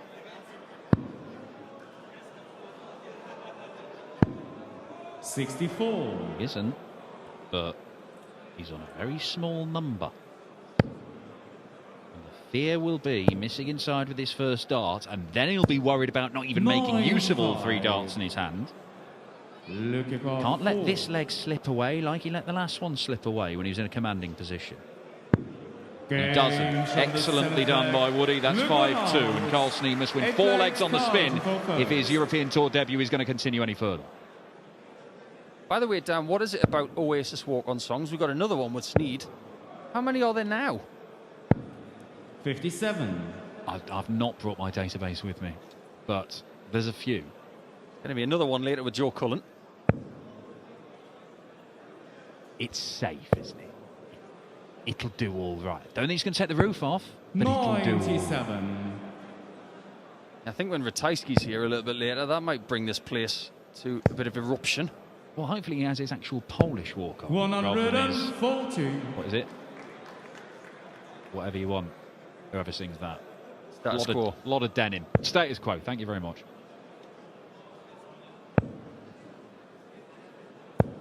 $100. Status quo on this one is that Woodhouse keeps this 2 to 3 leg buffer, and Sneed just can't get any closer. 81.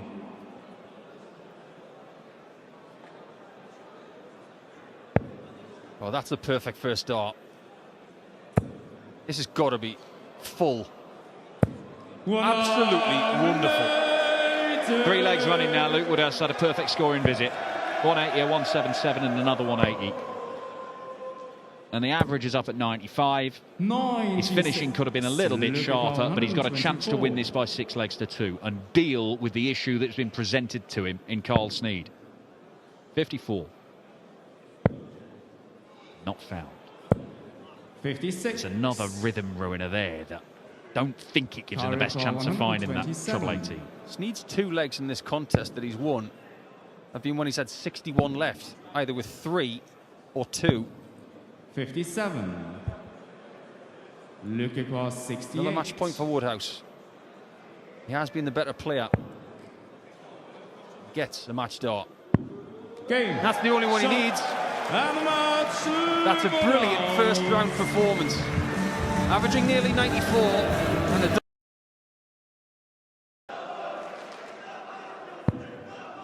Has Niels Zonneveld ever been booed, and booed like that? Because as you say, this home crowd firmly behind their host nation qualifier, Piotr Macheczak. Game on. And he stood there, didn't he, by the drinks table for a good couple of minutes, even during Niels' walk-on, looking out to the crowd. He could scarcely believe that he was on the stage. 75. And an unfortunate start for him. When that first one landed in the 60, I think we all knew what he was thinking. He was trying to do what Cameron Menzies did earlier by opening the tournament with a max. 94. But yes, that 6-4 win against Sagansky, I'm convinced that that win against the established Polish talent that Radek is set him up for the rest of the day. He beat Sebastian Steyer in the next round. He's a good player. Beat him 6-5, but then he would not be taken the distance by anybody else. He beat Jakub 57. Janeskiewicz in his final game by 6 legs to 2, registering his highest average of the day of 81.69. Now, you do get the feeling he's going to need a little bit more than that against a very decent Zonneveld here today. Well, this will be the pinnacle of Piotr's starting career, no question. He wins a lot of tournaments at local level, and he wins them convincingly in local sports clubs, darts events. Often they're races to 3, and from the stats that I can find, and there aren't many available when it comes to Macheczak, you don't know loads about him, he seems to win 3-zip quite a lot. He won a tournament back in the autumn where he was a winner by a country mile. And he said that it wasn't his best, but they're so used to him winning at local level. This is very much a step up, as Niels Zonneveld has just emphasised with that maximum to leave himself a 2-darter. He can do whatever he wants from this position. And that is more than fine. He'll be looking to do exactly what Luke Woodhouse has just done to Carl Sneed. Take on the debutant and just meander your way through the game with just a little bit more quality than them. Yeah, all the signs point towards Niels Zonneveld being far too strong for Macheczak. And the pole will already have to come from one behind. Winner of this game takes on the number 7 seed, Stephen Bunting, who will be looking to get more success on the European Tour this year after winning the International Darts Open in 2025 and, of course, in Switzerland. But that leads me to the point of someone like this, like Macheczak. You think about the last 14 years of the European Tour, we have had people making their debut from a home nation qualifier, and now they are household names. People like Gabe Clemens, and in particular Ricardo Pietreczko. When he made his debut at the International Darts Open, Nobody knew his name. 85. Within 3 years, everybody knew his name. So we might be seeing in Machachak the start of something. 140. Well, there were only 37 entrants to the host nation qualifier yesterday. It was a small field, and so when you say the likes of Renek Sagansky fell at the hands of Piotr, 60. that must have given him belief and confidence. It was a small field anyway. Some players that perhaps we expected to enter didn't. 140. So when there's 4 spots up for grabs out of 37 and you're winning tournaments at local level, and I dare say you're probably in the same room as players that you're beating on a regular basis, 46. I'm sure he would have fancied his chances of getting up there on that stage. But he's got his chance now. But Zonneveld is ripping away any heart from him early on here. Third leg, Piotr to throw Treble for first. double on the 19s, puts him 2-0 up. He is showing that little bit of quality. 30 darts for the first couple of legs. That is very useful. We have seen some useful averages here today, especially from Joyce and Crutchmer in that third game. But I like this narrative of a local hero coming to 60. what is pretty much seen as the National Open here in Poland now. I remember a player in Germany called Mike Holtz, and he was one of the best players in northern Germany. 93. When he came to the European Tour, he was useful. But there are people like Zonneveld who have bigger ambitions. Making the match play, making the World Grand Prix, 140. having a winning season. Essentially, Zonneveld is in exactly the same chair as Luke Woodhouse.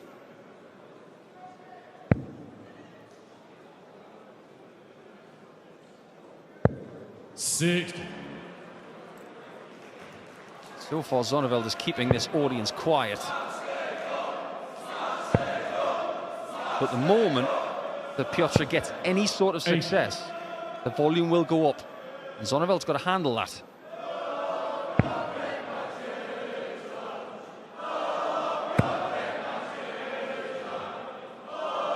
I applaud the audience for getting his name into that chant. They know their syllables.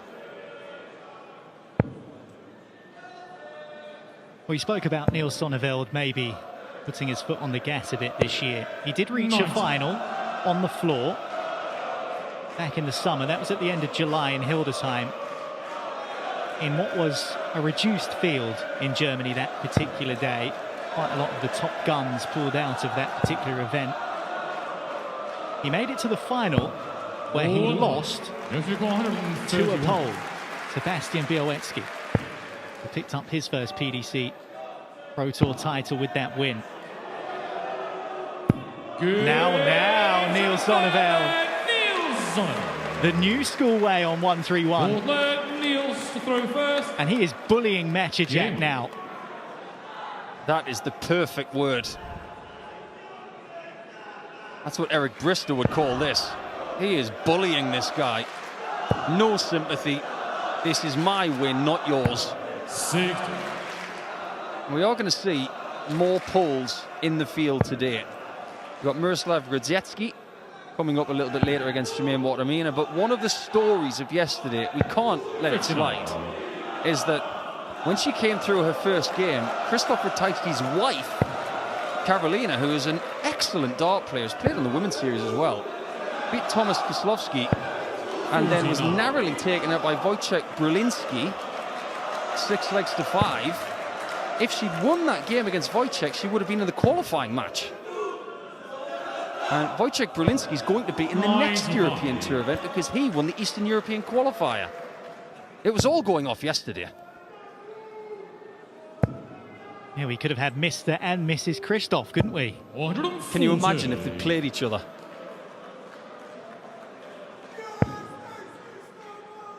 At one point, Karolina had the highest average in the field after the first round of matches in the qualifiers yesterday. Yeah, proper dart player. I wonder how nervous Krzysztof was yesterday, because the only time he gets nervous is when Karolina plays. 140.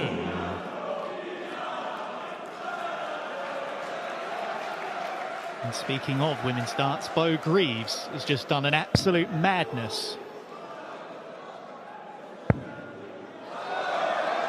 On the Dev Tour. A moment to savour for Maciejak. A maximum on the Poland Darts Open stage. Will the joy be short-lived? There is your answer. Look at the hope flush from Maciejak's face. Piotr to throw first. That's class from Zonneveld. Some people would applaud the maximum for the home nation qualifiers, saying that's a nice moment for you, you can have that. But Zonneveld just says, it's my leg, you're not having it. I love that about him right now. All the work he's done with this little click he's got going with Nyman and Kevin van der Voort, his little friend group is helping him become better, and he's never been this good before. His ranking states that he's ready to do things he's never done before. However, Maciejak is starting to get used to the maximum column.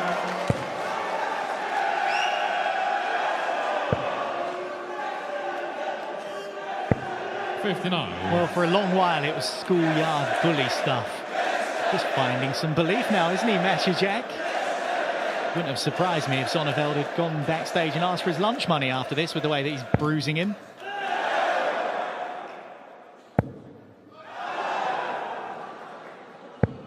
Not just a very decent player, he's got a darkened brain as well. Just for a microsecond there, he was thinking about back-to-back maxes, but he did the right thing. The switch leaves him a finish. The treble leaves him something that he really did need yesterday.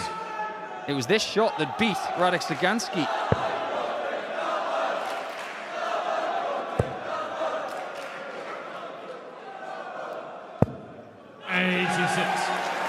Now he has to chip away at Zonneveld by hitting doubles. He's about to get his first shot at one. 90. Piotr require 40. For a leg. He wants double 10.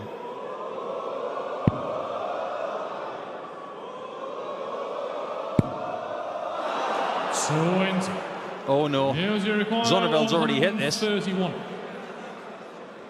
Same route. Could be the same result.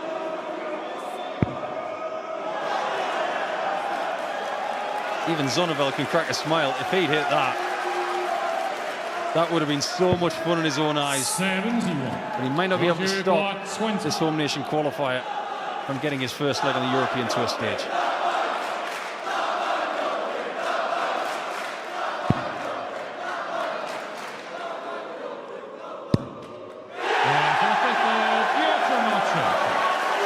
Maciejak gets his leg. In all fairness, it will probably be in vain, but a nice moment for him nonetheless, because Zonneveld is once again squeezing him, constricting him. Yet again, we get the evidence that Zonneveld has that maturity now. As soon as Piotr gets something to work for him, it was his first max. Then Zonneveld takes out the 112. As soon as Maciejak gets that first leg, Zonneveld starts the next leg with a max. That's great match play.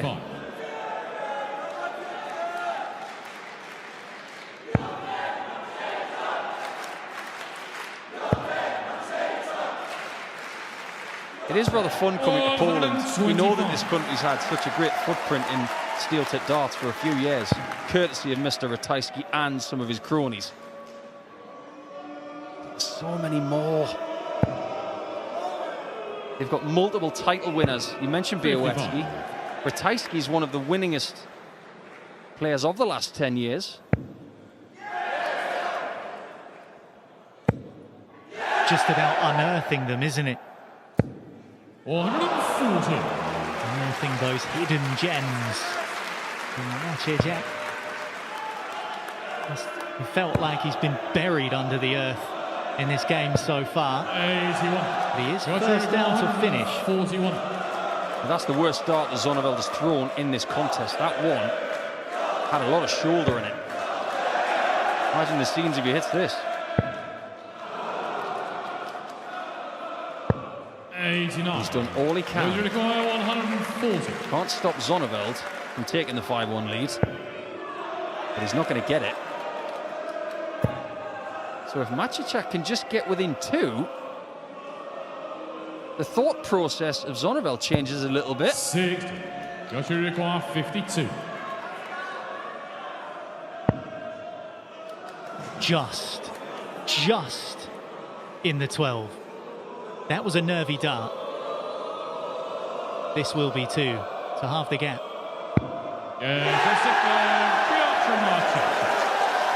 Seven down, Piotr to throw first.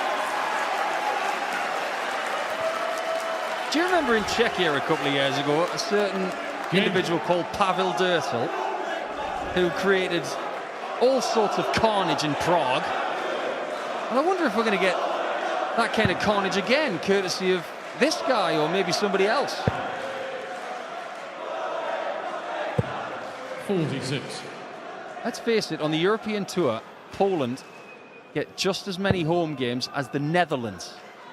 They get 1, Poland gets 1, and when Zonneveld later this season plays at the Dutch Darts Championship, he'll be getting this kind of treatment for himself, so it swings and roundabouts, doesn't it?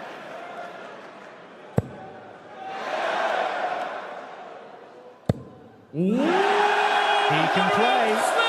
71. He can play, this kid. Niels Zonneveld, for the majority of this match, has not been in the mood to play games. He's had chances to keep them quiet, but it's Maciejczak who's trying to keep them up.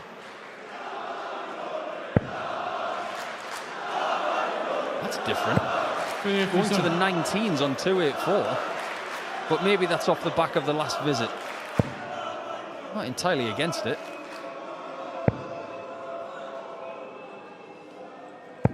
Oh, that's beautiful from Niels.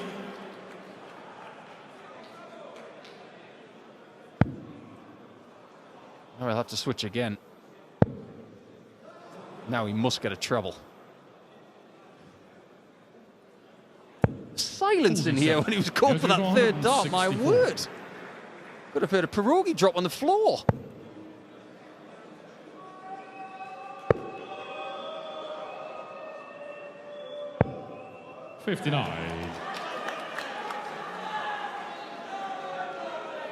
Well, he's not taking the biggest chunk out of that, Niels Zonneveld.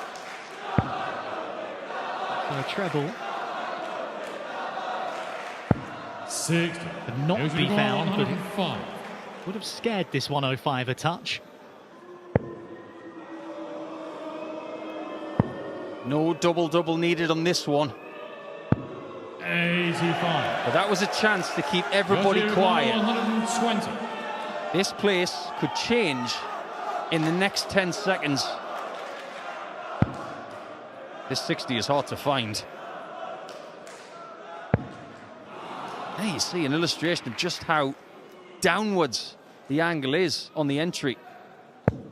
60. Those who require 20. Can't be messing about on this now, Zonneveld. Thank you. Oh, the home crowd, as you can tell, very much behind Ladies their and gents, man. don't whistle when the players are throwing. Thanks. And Kurt Bevins laying down the law. This will keep him quiet. If it goes in. Which it does. And Niels Zonneveld is now on the hill, one away. And Maciejczak has shown courage and belief. And he's got backing. Zonneveld has done the bulk of his work and is now throwing for the match. Zonneveld does not mind playing European Tour darts in Eastern Europe. His best result was a semi-final in Czechia. That tournament, funnily enough, where Pavel Dirtel did have a bit of a run. He also made 3 last 16s 96. in his career. I think for his progression in 2026, he'd like to start making more final session appearances. 59. Kind of stuff that Mike DeDecker was starting to do a couple of years ago, and Luke Woodhouse, and Cameron Menzies. It's all progress, isn't it? It's about how sometimes you compartmentalise it. Can I get to the next day? Then can I get to the Sunday? Sometimes players prefer to break it up that way. Others will prefer to just ride the wave. 140. I think one of the things that he'll be working on mentally is making sure that he's not getting too ahead of himself. He'd like to make those final sessions, but he's focusing himself in a smaller window better. 83. Today's all about Friday. When he wakes up tomorrow, it's all about Saturday. That's all he can do. Can't win the tournament today, but you can lose it. 89. Great last start. I haven't seen a great deal of bullseye hitting today. That might be the only one that Zonneveld requires. Well, we saw Ryan Joyce and Boris Kirchmar earlier on both have respective attempts at 167, both missing the ball. It was going to go 113. Spoke about Machajak perhaps riding a wave. That might be crashing to shore before too long. 57. Sometimes when you're a home nation qualifier and you see the numbers that they have in the qualifier, they come out on the stage and they have something slightly better average-wise because they're playing better players. 58. But at this point, it looks like Zonneveld is just a bridge too far.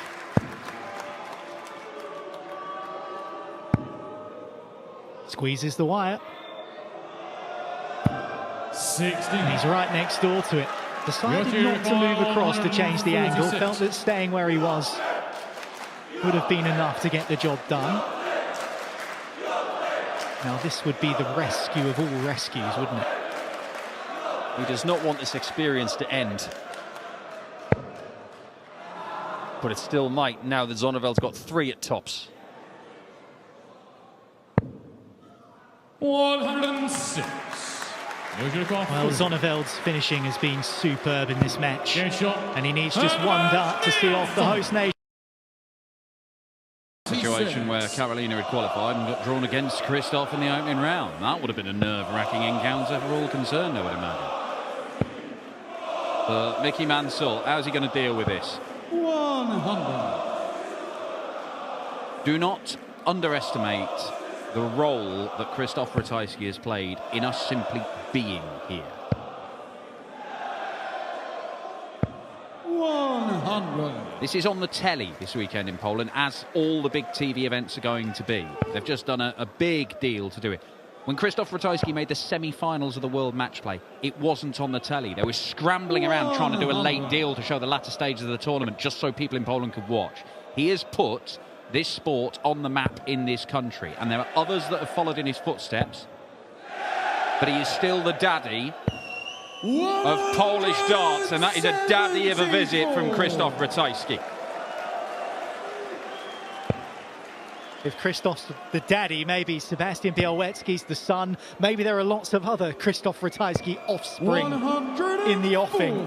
Christoph, you require 131.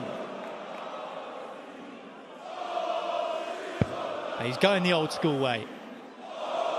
We've already seen a 51 tops. 131 effort taken out Mickey, on the stage today. 161. Ooh, this would put a dampener on spirits, wouldn't it? Can't find the 51.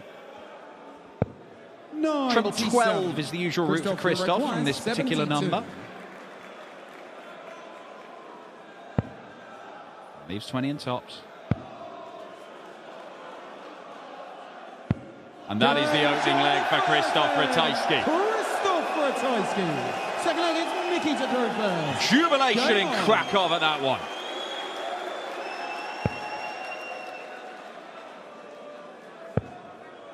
They were loud this afternoon. 140. Getting behind Piotr Machajak, and Miroslav Grajecki, two of the host nation qualifiers. And there are far more people inside this building here at the Expo in Krakow now than there were this afternoon. And if Krzysztof Ratajski gets cooking, the noise is going to go through the roof. We've seen him play in Poland before in the World Series. The last 3 years we've had World Series events in Warsaw and then Gliwice a couple of times. And Krzysztof has managed to win his opening game a couple of times as well. Managed to beat Rob Cross and Johnny Clayton before going out in the quarterfinals in both of those tournaments. But when you look at how he played in those events, he was just doing what Krzysztof does. He's averaging in the 90s, usually mid to high. So it doesn't feel like the pressure of playing in front of his home crowd seemed to inhibit his performance in any way. If he can just play his normal game, we know Krzysztof Ratajski is good enough to win titles and win Euro Tours. He's done it twice before. 99. Winner of this, though, would face Luke Humphreys.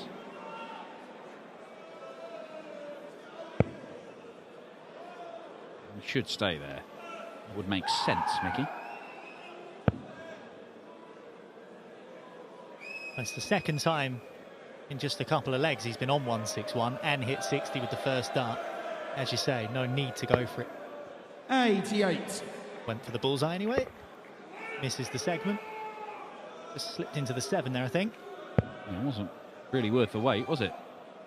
Mickey Mansell taking an age to decide what to do. 99. Mickey, it requires 73. Very indecisive tonight. Maybe he's just trying to stymie the crowd a little bit.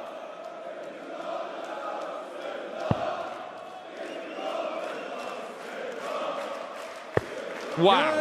What a bizarre way to end the leg for Mickey Mansell. Misses the big number, has a look at Ratajski's score, feels he has to go for the bullseye route, and pins it as well. One apiece. 140.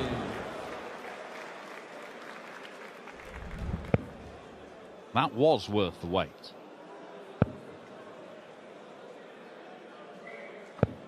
$95. Well, sometimes opponents do have to do a little bit of waiting when they're playing against Mickey Mansell. But you just kind of know that when you come into matches against him. You know he's not going to be quick. Just the indecision is baffling the last couple of years. Michael Smith has had a bit to say on the matter of late. Lost out to Mickey Mansell in one of the Euro Tour qualifiers. Was not a particularly happy bunny about it. Mickey Mansell didn't seem to care.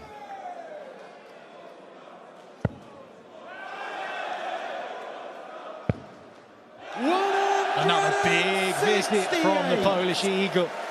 Gets him down to a 3-dart combination.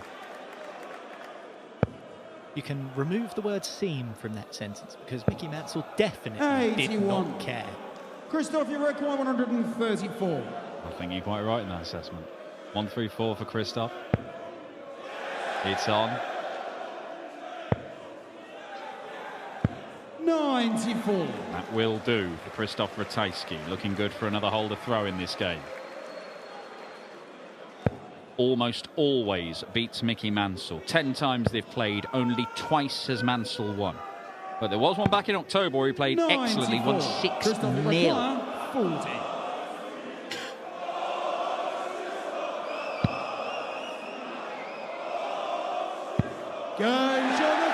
Staring down that top in the way that Krzysztof Ratajski often does. And he often hits it as well. And he did there. Well, if he keeps on playing like this on throw, Krzysztof Ratajski is going to be difficult to beat because Mickey Mansell is going to have to find a 4-visit leg. And he's going to have to keep holding his throw in between.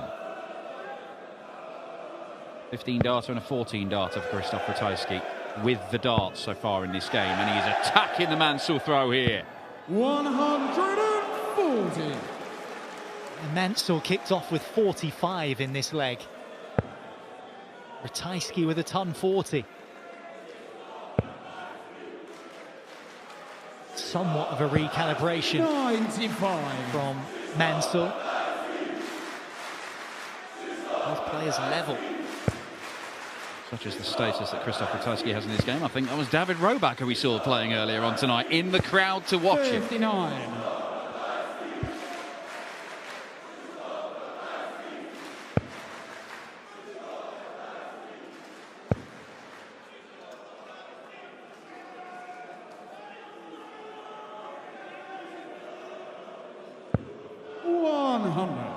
Is there another brilliant approach play, a piece of approach play from Ratajski here from 302?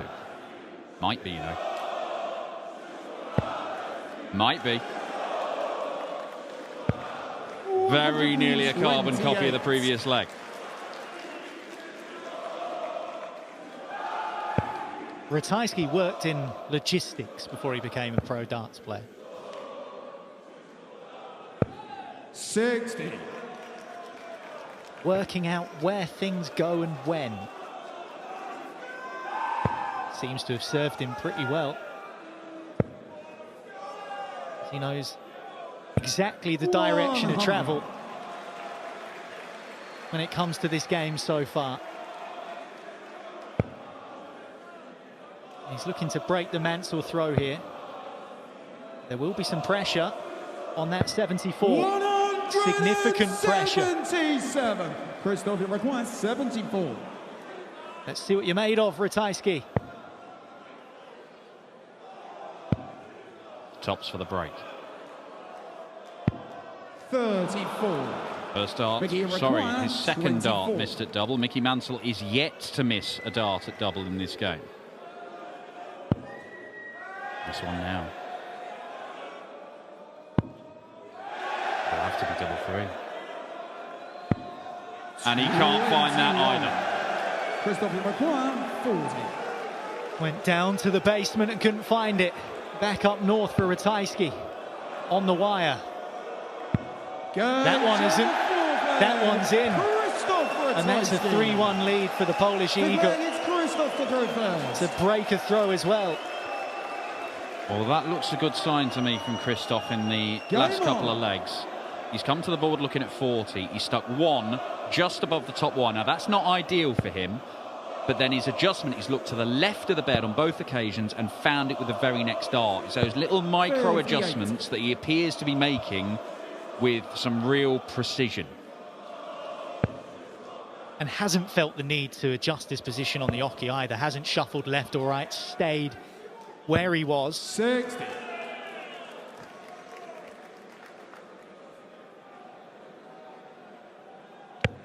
Well, Mickey Mansell's hit one already this year. One of the floor events. I'm not sure that particular gentleman would be that keen on a Mickey Mansell 9-darter just now.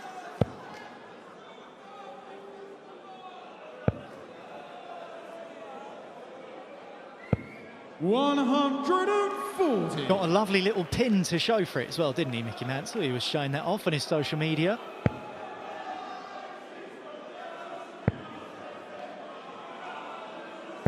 $96.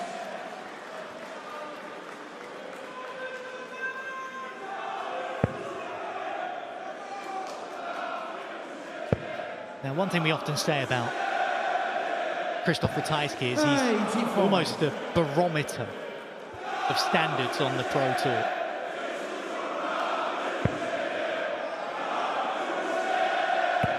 He's the litmus test, if you will. 137. Averaging often between 95 and 97, around that region. Exactly the same today. It's 50% on the doubles so far. But Mickey Mansell is digging in. And for the second time, he's hit a big score to apply pressure to a Ratajski finishing attempt. And might the pressure have told just there. 43. Mickey required 36. Went for the 20s last start then. Not sure why, Krzysztof Ratajski. It does not matter because double 18 is hit. Mickey Mansell. Mickey Mansell. Sinclair gets Mickey to throw first. Cuts the gap to one leg and once again will throw, trying to level the match. Couldn't get the job done. In leg 4.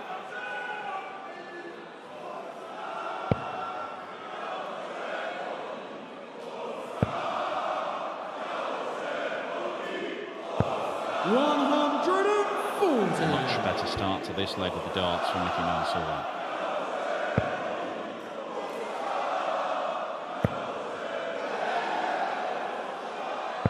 177.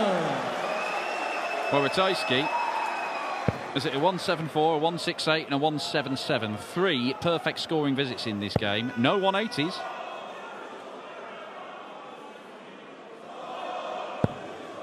As he does another brilliant scoring visit. Love a 180 here.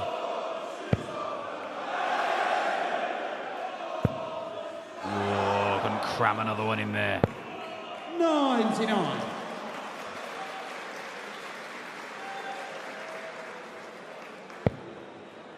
Well, the last few legs, Mickey Mansell has hit a big score to get himself down to a finish and apply pressure to the Ratajski throw. 138. Another double treble visit from the Northern Irishman. He's within range first this time. And now Ratajski is going to put on the squeeze. 140. Mickey 140 only. 136. 85 left after 9 by Christoph Ratajski. Mansell's got to be perfect here, but it's a makeable shot. Or it was.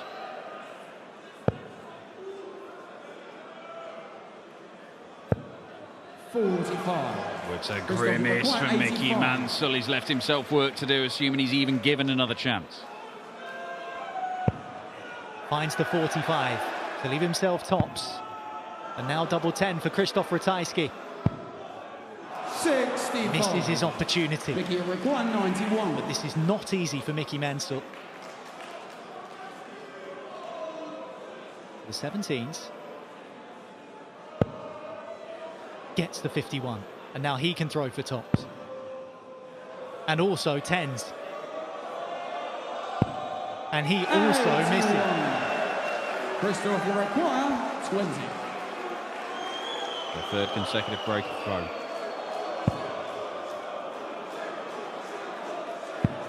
Double 5 does it. And a roar from Christoph Ratajski.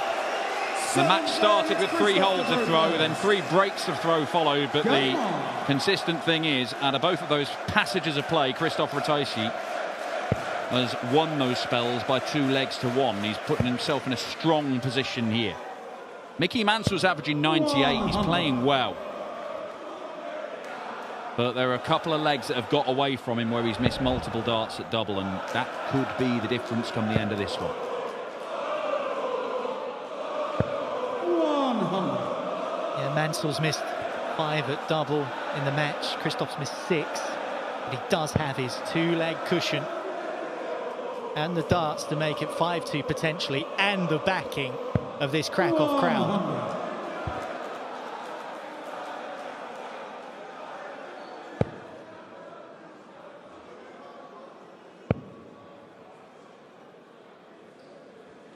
60.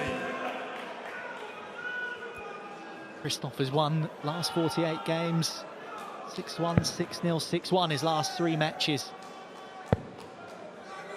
And a victory over Barney, where he 96. beat him in Prague at the Czech Darts Open. So beat Owen Bates, and the German Darts Championship defeated Felix Springer, brother of Nico. 180. Mansell once again keeps up his scoring average above 99.5, but Ratajski 177. with a chunky one of his own. 161. 161 for Mickey, and he might have to go, and he's found the first treble. And the second one for a 161. 136. We're talking small margins in this game. Required 28. But things are going Ratajski's way on home soil. One more leg needed for the Polish Eagle to set up a meeting with Luke Humphries. 2 177s, a 174, a 168 from Ratajski. Not a single 180, but some brilliant scoring visits in this game. 100.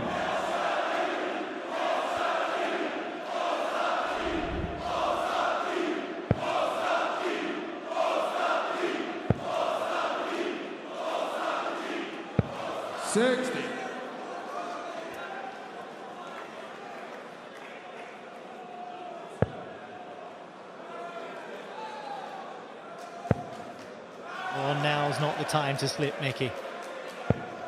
30. Now is the time to punish if you're Krzysztof Ratajski.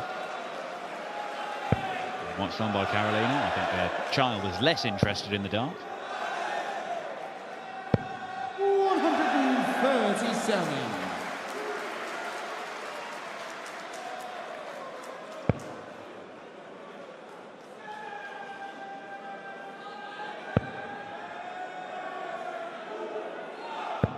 $140.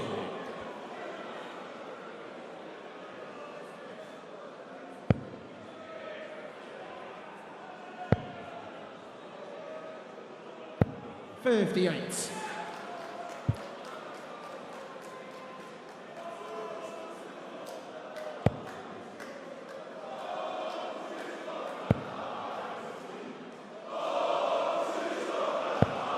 Well, he's an old school player, Mickey Mansell. Wasn't trying to do anything funky to get down to a finish. Other players might have from that particular number. Well, he gave himself 3 goes to find a treble, found it with the last dart, so he is within finishing range. Ratajski is not. Yeah, it was an important last start, wasn't it? So are these 3.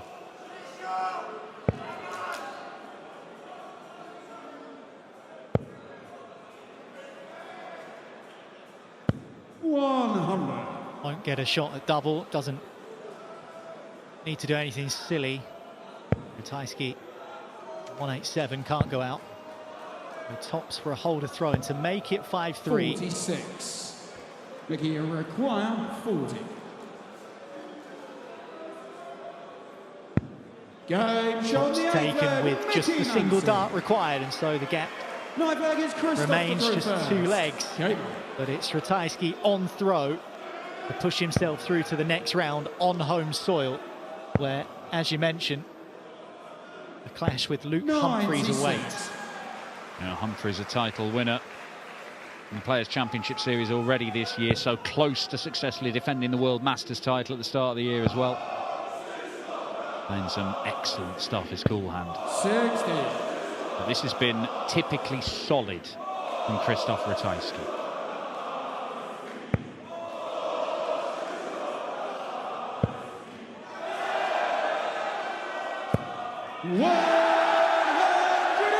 And there's his first maximum to add to that host of big scores. 3 scores of 171 or more. Now he's got a maximum. 100. Never a huge 180 hitter, Krzysztof Ratajski, but a very, very big 2-treble visitman. 92. Well, when Krzysztof Ratajski saw that he was playing Mickey Mansell, I'm sure he would have been happy with it. That's no disrespect to Mickey, it's just purely because, as you mentioned at the start of this match, he would have been thinking, I always beat Mickey Mansell. 133. Not going to beat him in this visit, but what's he going to leave himself? He is going to leave himself match darts, Krzysztof Ratajski. It has been a game. There's never been much between them. Mickey Mansell's averaging more. He's averaging nearly 99 here.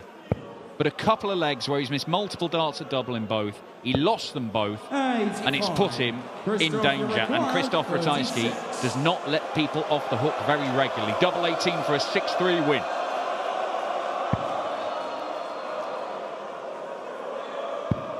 And in the first day of ranking darts in Poland, we... Look at the size of the man. First leg, it's Boris to throw first. You wouldn't want to bump into Game him on. behind a coal-fired power station in Krakow, which is, coincidentally, where we are, Dan Dawson. Yeah, it sort of feels superfluous having security guards for Boris Krčmar. Kind of like being Rob Cross's hairbrush as Big Boris fires in a maximum in the very first visit of the match. You would think that if he is going to beat Joyce, he's going to have to outscore him. But Ryan, toe-to-toe. Now then. 140. A real fast-paced beginning to this one. Ryan Joyce, as I mentioned, reached final of the European Darts Trophy in Göttingen, which is where we go next on the European Tour. Lost out to Nathan Aspinall 8-4. But one thing you can say about Ryan Joyce, you mentioned it there, his scoring has improved over the last 6 to 8 months. We always talk about his finishing, and he is pigeonholed into being one of the best finishers in the game because he is, but his scoring has definitely cranked up over the last 12 months. Yeah, it felt like he took a big step forward last year. It wasn't just like one great weekend in Göttingen. 87. Had some big results on TV stages the months leading up to that. Had a semi-final in Austria as well. 71 left. Big 18 to lead tops. 81. Finishing is going to have to be on point here for Relentless. Not there. 122. So tops for Boris to take the opening leg with the darts. Now double 10. Games on the first leg. Boris Kretschmar, It's a second very over the line. impressive start for Big Boris. Kicking off 180, 140. Nothing wrong with a 14 dart hole to throw. 134.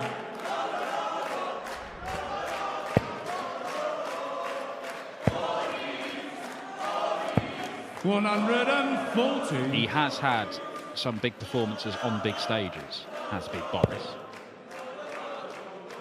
We saw him last year in his first European Tour event of the year in Belgium. 95. Managed to overcome Michael van Gerwen. Only lost out to James Wade in the following round, but that got him through to the final day. It was a last 16 exit. And he's in the mood today, isn't he? 180s in consecutive legs. And you look at the players he beat on the Euro Tour last year. Rock, Van Gerwen, Van Duijvenbode, Van Veen. There is 4 wins. What a leg of darts. 105. Reinecker 167. Wants another. Gets the other treble for the bull.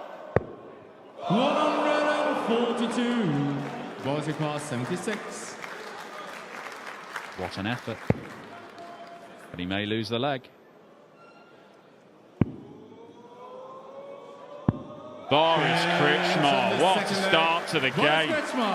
2 legs played. Kretschmar's won them both. Ryan Joyce has had a look at 138 and a look at 167. He's managed to give himself a dart at the bullseye, but they're the only chances he's had.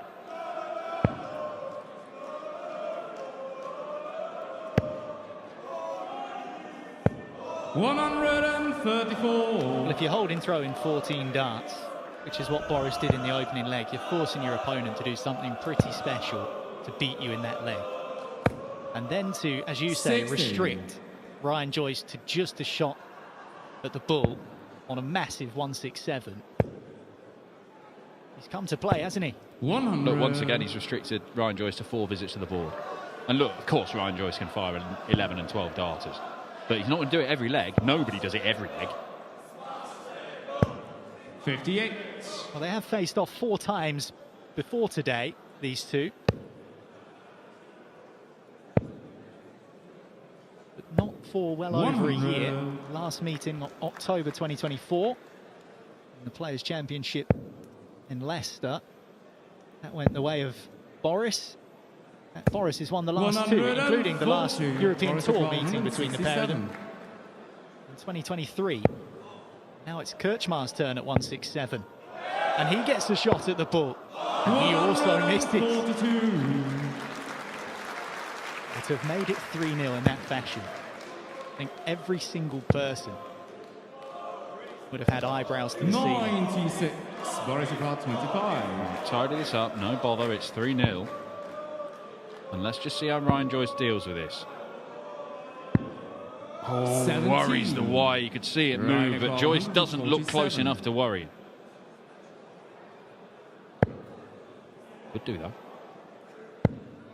Double 18. Likes this one. Oh, what a finish, Ryan Joyce. On the third leg, Ryan Superb Joyce. checkout. He's only getting looks at Full massive legs to combinations, range, but he's both managed to players. find one to get in the game. And that felt huge in this contest, because if Boris goes 3-0, you feel that even a player of Ryan 140. Joyce's quality might struggle to wrestle it back with Kirchmar in this kind of mood. Look at those numbers. 100. You said it there, he seemed too far away, but the thing is with Ryan Joyce, is he ever too far away? 137. Unless he's literally not on a finish, you're always going to feel threatened by Relentless. Yeah, if he gets one dart at double, it is often enough. It's just whether he can get those opportunities against the man who scored so 140. brilliantly and continues to do so. But as you think, Ryan Joyce hasn't done a great deal wrong.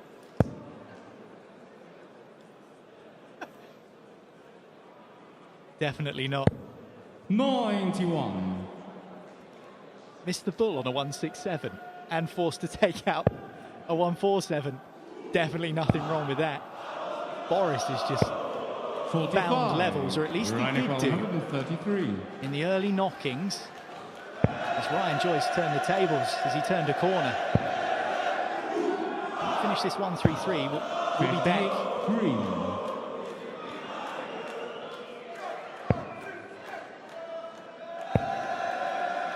Double 18. 100. Doesn't quite manage that, but he leaves a 76 he took out a couple of legs ago. Now, Ryan Joyce, it's not his favourite finish, this one, but he's got two at double 10. One just outside, and the other finds the target. Excellent stuff from Ryan Joyce. Two apiece. We have got another game here. Well, if this is indicative of how this tournament is going to be, 100. then let's just play here every weekend. Because these first 2.5 matches have been superb. 137. Winner of this one to face the number 15 seed here this weekend, Martin Schindler, the German number 1, a 3-time Euro Tour title winner. 96.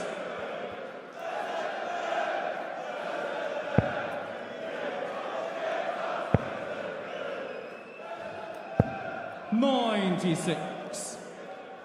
I'm not sure, because it is difficult to keep track of them all. I think Ryan Joyce may have made a tweak to his equipment. It looks like he might be using a different point or a longer point or something going on there. Certainly from the last time I saw him in action. Maybe something he's been doing for a while and I hadn't noticed. But whether that is to address a specific 94. issue, maybe it's about the scoring, maybe he's just trying something different, I do not know.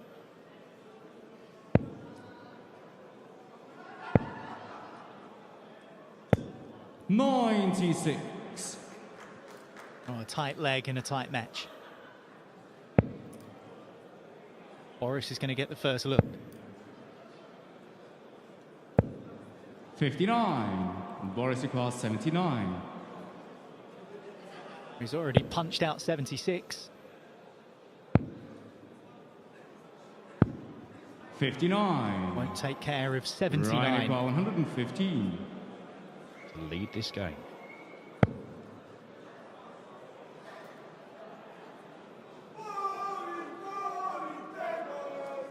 That leaves tops. And one darted double, enough for Ryan Joyce. Ryan Joyce. 3 legs on the spin. Check out, so 147, 80 and 115. Elite level finishing from Relentless. And 2 of those finishes 134. are on tops and 10s. And he doesn't really like tops and 10s. But it's working. And both came after Kritschmar missed at least one dart for the leg. 140. Not the high quality stuff, this. Kritschmar not a tour card holder anymore, coming through the East Europe qualifier for this event. 100. Last time he played, Ryan, the game you mentioned back at the back end of 2024, that's when he was still on the tour, Boris. feels like he's more than good enough to be part of the tour, but if you're not in that 64 come the end of your 2-year period, you drop off. And he was not far away from reclaiming his tour card at Q School, but far enough to mean that he's no longer, or still no longer, part of the tour card holding ranks. 97.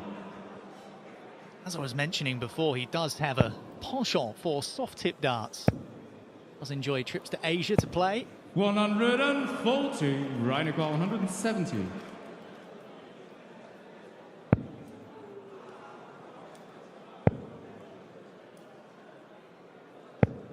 $58. Boris Equa, 81. Don't let Joyce have a look at that combo finish, Boris. The 12 segment. That leaves double 13. 55. A miss outside, and is it another leg where Kritschmar's had a chance to win it, but it slips away? And another combo finish for Joyce.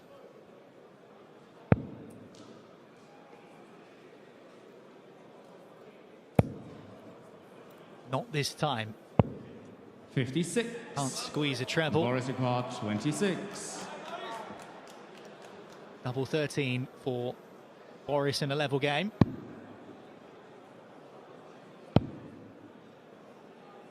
Boris has managed it. He's managed it Boris just. Kretschmar. 7th leg, it's Boris to throw first. He doesn't look particularly perturbed, probably because he's levelled the game. Look at those levels. A trio of 15 darters from Ryan Joyce. 140. And he had to produce that because look at the first 2 legs from Boris Kretschmar. 14 to hold throw and 12 to break. 140. Really impressive from the pair of them. Dead level at 3 apiece.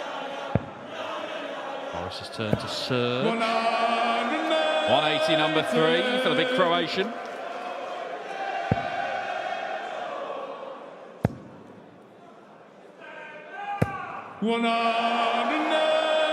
Ryan Joyce bites back with a max of his own.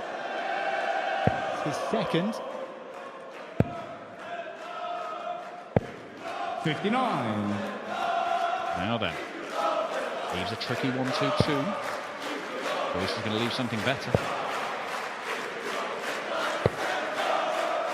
Not as good as he was hoping. 122. It's still potential 2-darter at least. Under the wire for Boris Kretschmar. So Ryan Joyce. 147, 80, 115, all checked out in this match. Can he add 94 to that list?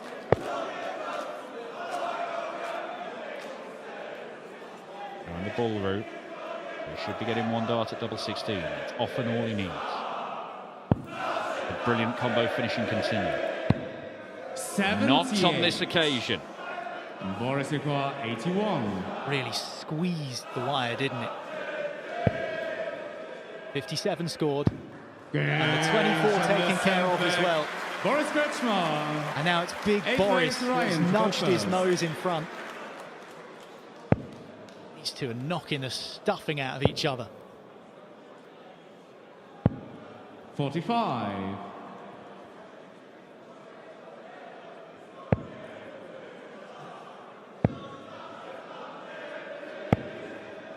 59.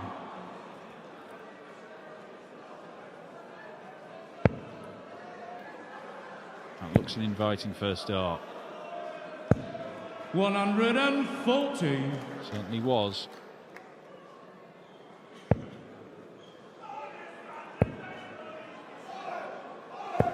$100. A little high in the bet, that one, which is why he's come down from the 19s. 136. So they're enjoying it. You can't blame them. And quality stuff they've been 96. entertained by early on in this afternoon session here in Krakow. See there, it's high. He doesn't want to stay in the 20s, but he knows just 3 straight 20s leaves 120. 41. Coming down for the 19s, maybe it would have worked out. It would have been a gamble. In the end, he's left a very, very difficult 139. It's a chance for Kretschmar to get back in this leg. And he's taken it. 140, Rhino 139. And that's it when you're behind in a game. Is the gamble worth it? When does the gamble become a requirement? Tries to take 139 out the very hard way. And in the end, he's left tops, which isn't his favourite double. He might not get a go at it. This for 5-3. Double 18 needed. But not found. 14. He isn't Top's biggest fan, but it's worked all right for him so far in this game. That's a wire bender. He's already hit double 10 once as well, but he can't hit it again. Boris He has his 66. fortune on tops and tens, just abandoned him. Double 18. Now double 9. Is found by Boris Kretschmar, and he has the two-leg cushion. Ryan Joyce with a look of perplexion. He was 2-0 up in this game, Boris Kretschmar, then found himself 3-2 behind, but he's won the last 3 legs himself to put him on the brink of a second-round meeting with Martin Schindler, the German #1. Can he get it done, or is there another twist in this game? 95. Both players averaging around the 102 mark in this game at the moment. It has been high quality. 59.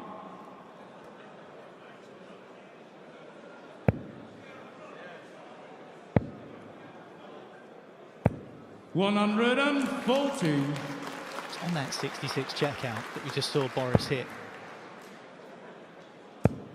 One dart in hand at double 9. 125. Pressure situation. He took real good care of it. Looks like 18. he's in a really good position to take care of Ryan Joyce as well.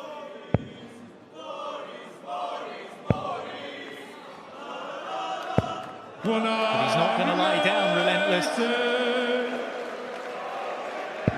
Going to win 3 legs on the spin and 2 against the darts as well. And Ryan Joyce is first to a finish, but Boris Kretschmar's down to a much better one. He can't keep pulling out big finishes, can he? Not on this occasion, he can't. And Boris Kretschmar is psyching himself up already for match darts.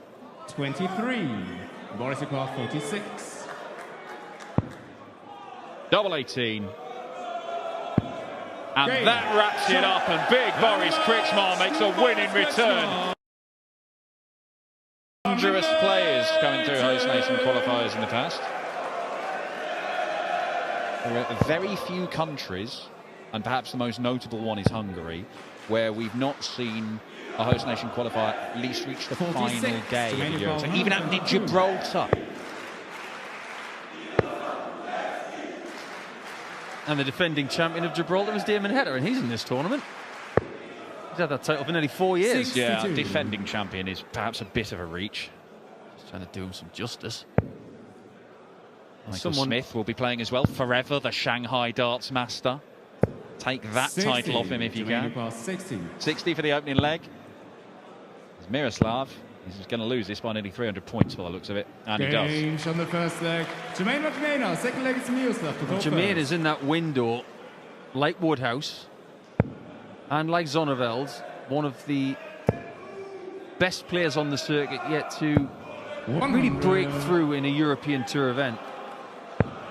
He's played 69 European Tour events now for Gerwen Watamina. It's taken him a long time to get used to making final sessions. A couple of them last year. Had the Czech Darts Open final session, losing to Josh Rock, even though he averaged nearly 107. Lost out to Josh. He also lost to Aspinall in the German Darts Championship back in October, a tournament that Aspinall would eventually win. 59. Yeah, he's been okay so far this year without being amazing. He was in the semi-finals in Minehead, the Players' Championship finals back end of last year, and it took a very good Gary Anderson to stop him at the World Championship. 100. It's good value at the World Championship, Gerwen Watamina. Every game he had went to a deciding set, all 3 of them. It's one of those fixtures, though. Watermina against Anderson makes sense. Pace-wise, they've got the same strengths. And that's twice now they've gone to a deciding set and into a tie-break situation. So come the 2027 World Championship, we'd like to have Watermina against Anderson again. You never know, we might even get them playing here. Yeah, didn't quite get as close as he did the first time around. We actually had a match dart to beat Anderson. 119. Grudziecki hitting back in this leg, much better than the opening leg. Jermaine, much worse. Yeah, 62. That's the problem with 119. You get the treble first dart if you go on the 19s. Oh, well, that's an interesting setup. 117. I think the pennies just dropped for the hundreds of fans here at the Expo Krakow, and I think it's just dropped for Grudziecki. This could be a nightmare, couldn't it? He's in charge of this leg, and a silly bit of play. Well, he's gone out on that, and well done to Miroslav Grudziecki, because if he'd missed that and ended up losing the leg by his own failings, you could see him sinking without trace. He was never in trouble in qualifying. He played 3 games. The most legs that were taken off him was 3. And that was in his first game against Mariusz Krasnowski. He was never in trouble. 26. So he's maybe in a slightly different position to that of Maciejczak from 2 games ago. 140. He was surprised to get through. But when Grudziecki went to this qualifier yesterday, he will have expected to get through. Yeah, I think he's obviously one of the guys we've seen in action before on the Euro Tour. But look, Radek Sagansky went out very early yesterday in the qualifier. He was one that was expected to come through. Krzysztof Ratajski's other half, 57. Karolina, was one of the best players in the qualifier and missed a dart to reach the decisive game. And the way she's playing, there was a real chance she could have been the first woman to play on the European Tour. That was a lot of 100. the talk, wasn't it, coming into this season, that Bo Greaves could be the first female to play on the European Tour. Well, she could have had that snatched away from her by Mrs. Ratajski. It didn't happen, though. And the first female to play on the European Tour is still at large. It's likely to be Bo, isn't it? 59. The way she's been playing today and the form she's in. However, Watermina looking to establish that one-leg cushion again. It's a pretty good job. Winner with this to face Danny Noppert. Wow, that is quite a piece of artwork. That's Dave Chisnell as the Joker. Well, that's the Dave Chisnell that'll haunt your nightmares. 100. Jermaine 48. This could be a dream shot. Oh. That was a wicked deflection on dart 2, and it opens the door for Grudziecki to potentially take the lead. Such a good guide, and it looked like he'd made good use of it, but it just flicked away from the target there. And that wasn't a great guide for Grudziecki, though, was it? With the way his darts lie down. Couldn't squeeze another in there. Double 8 for Jermaine. Keep the hole to throw going. 8. Well, that was a great angle to see that he didn't throw that last dart purely. It went in sideways. Requires 71. It felt like he got another awkward deflection on that second dart as well that seemed to cover a bit of the bed. Oh, great dart. The pole leads. That is a lovely 71 check out from Miroslav Grudziecki.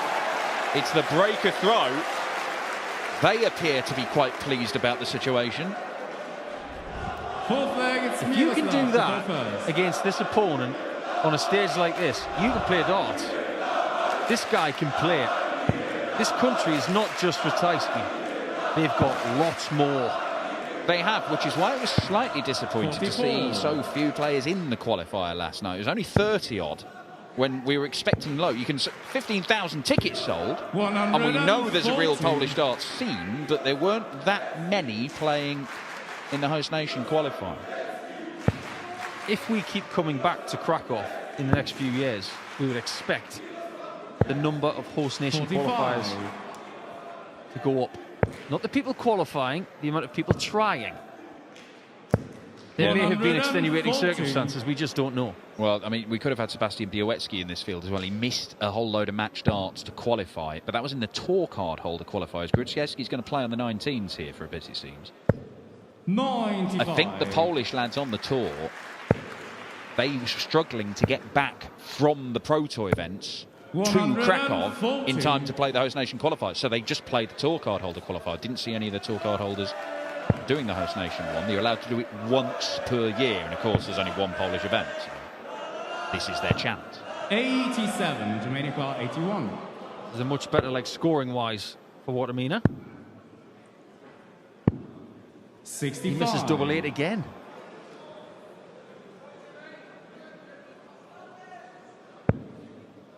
Stay straight was the first rule, and he hasn't followed that, but he has tied it up. Oh. 68. He was so out of position when he threw that third dart. It made absolutely no difference. That is an amazing situation where he's gone from being on a finish and then not being on a finish a dart later. A bit like being on 100, you hit a 1. Yep. 96. Massa's not, though. Main breaks straight back. We've got a level game once more. I wonder if this country's got any famous darts fans, whether some of the famous footballers like 58. Szczesny or Lewandowski, whether they like the darts. A bit like James Maddison loves the darts from the football fraternity, doesn't he? Yeah. 125. A few of the Belgian lads who are into it as well, I understand, and the Dutch. Mickey van der Ven comes to the World Championship every year, doesn't he? Not exactly the longest commute, though.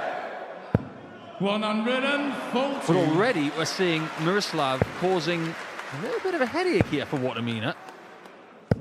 96. It's only a 75 average for Miroslav. But at this stage, it's got him level after 4.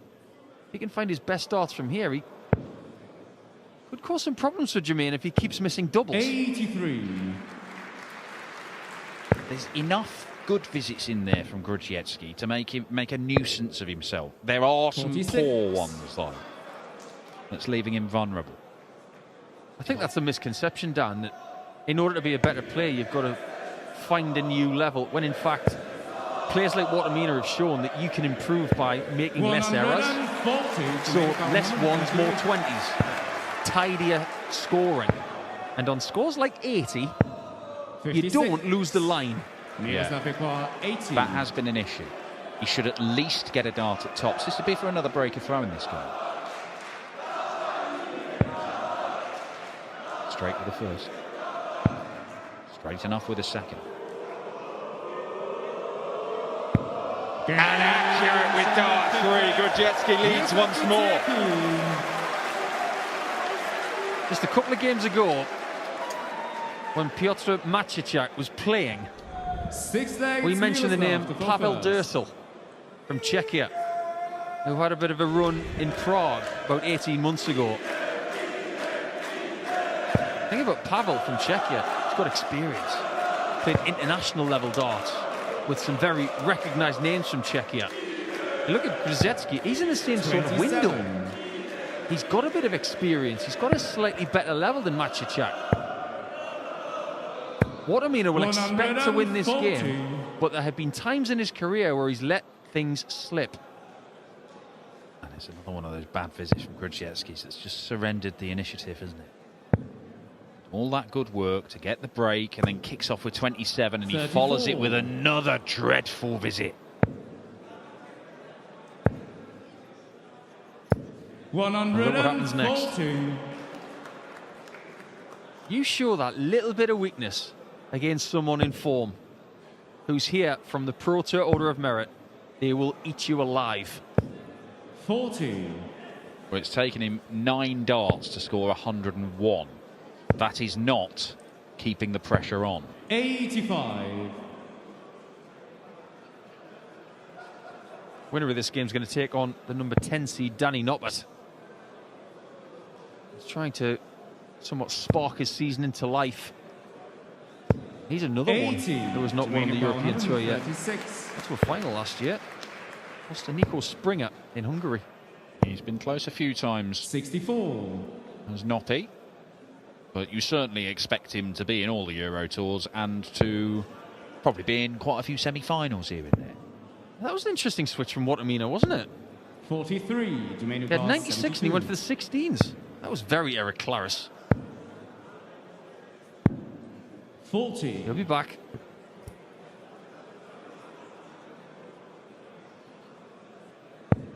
Well, it's this part of the board that's been an issue for Jermaine, the double 16 and double 8.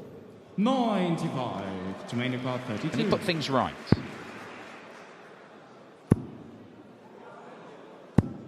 Oh, how has it gone there? Not even sure he knows, and he had the best look. Less than 2 meters away. And when he threw it, I'm sure he thought it was in. 42, If he doesn't hit it this time, he could fall even further behind. 16. That corner of the board is now officially a problem. Miroslav Ilko, 140. This for 4-2, probably. And too tall a task. But this portion of the board looks a horrible 45, task for Jermaine Watermain at the 16. moment. There we go. Game Double 8 76 is leg. pinned and it's Jermaine greeted with Watermain. disdain by the big Dutchman. I've seen players in the past who've had Seventh so leg, many Jermaine problems to in go that first. corner. They leave 16 and their next dot is a big 8. They'll just say, right, I've had it with that corner of the board, give me double 4 instead. 82. I don't know, maybe that was his reasoning in going down to the 16s and the 96. He's like, I'm going to sort this out. I had time. You know, it's taken Grudzeski 3 visits to score 100. This is my leg. I've got all the time in the world. Let's sort this problem out. 57. And maybe he feels this is a game against the host nation qualifier where he can afford to do that. Were he playing Danny Noppert tomorrow, maybe he's like, hang on, 96. let's change the plan. I don't know. We'll have to ask him. Do you get the feeling that Jermaine's been almost sucked into this game by Miroslav? This is your typical 40. home nation qualifier performance. It's not a great average. But you get the feeling that Watermina's not being pushed into the kind of game that he can 96. deliver. Well, the ridiculous stat about this is that Jermaine Watermaina has had more than 4 times the number of darts at double than Miroslav Grudzeski, and yet it is 3-all. 96. Just another reason to love darts. It can puzzle you to the brink.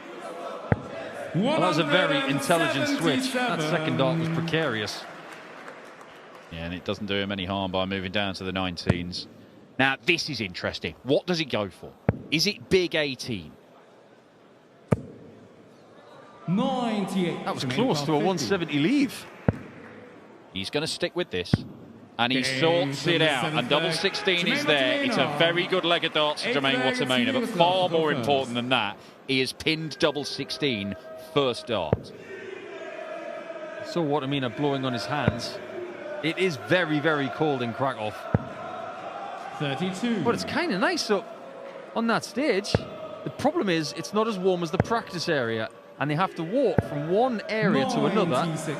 from outside. So this is not a problem for the players. This is actually a warning for everybody else playing in the tournament. Be prepared.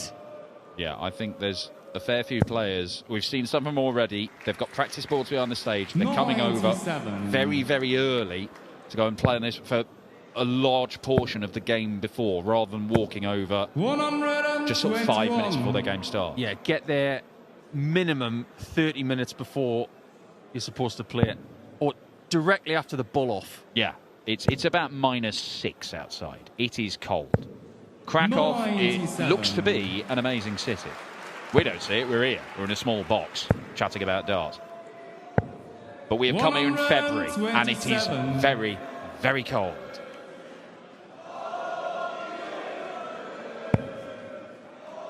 He's going to find that treble 20 with the first dart. He'd like to get it in the lower half. But what he's done there is a really good job to get to the 170 again.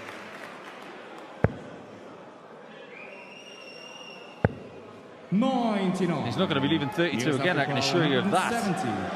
May not even go goal this 58.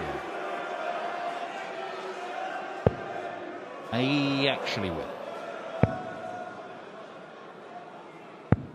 44. He's a better player than this, is Miroslav. And he's letting this game slip by.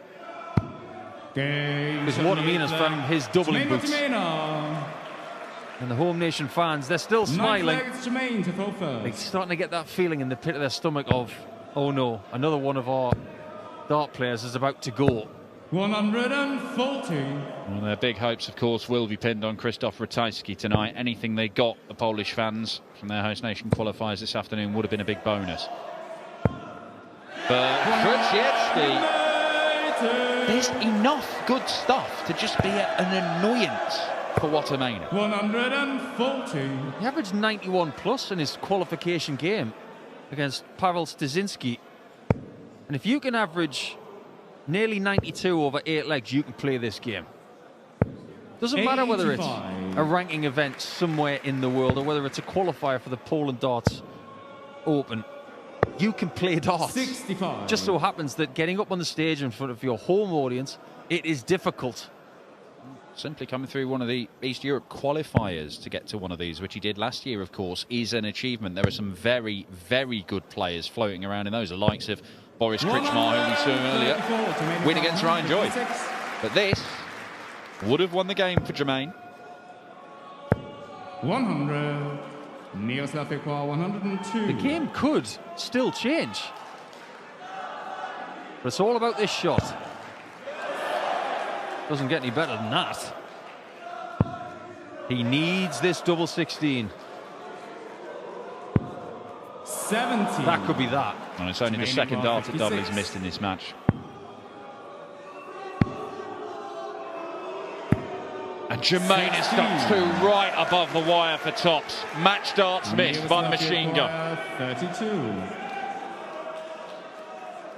Might have to do it in the next leg.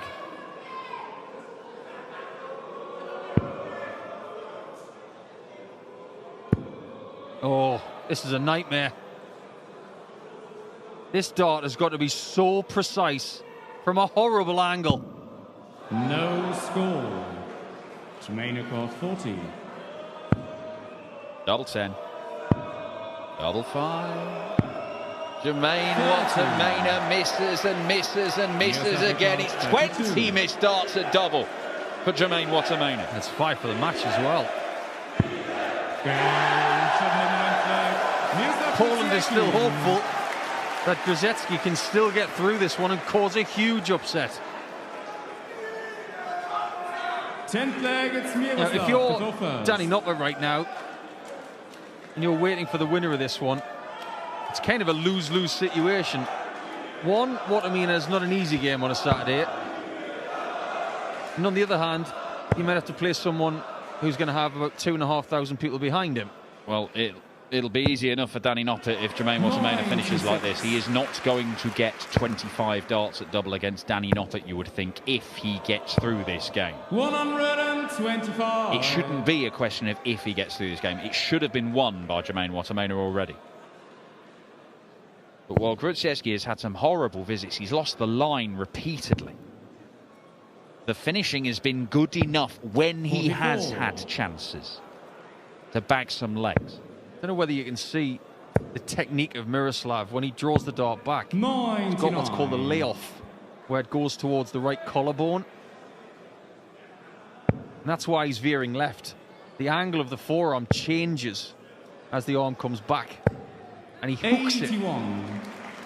it. It's one of those where it has to straighten during the throwing action, and if it does not straighten properly, then that's when you're going to either lose the line because it's going off one way, or you overcorrect almost and you're flicking it off to the other side. Absolutely right. The dart actually changes position when it comes back. It starts pointing towards the 12. 60.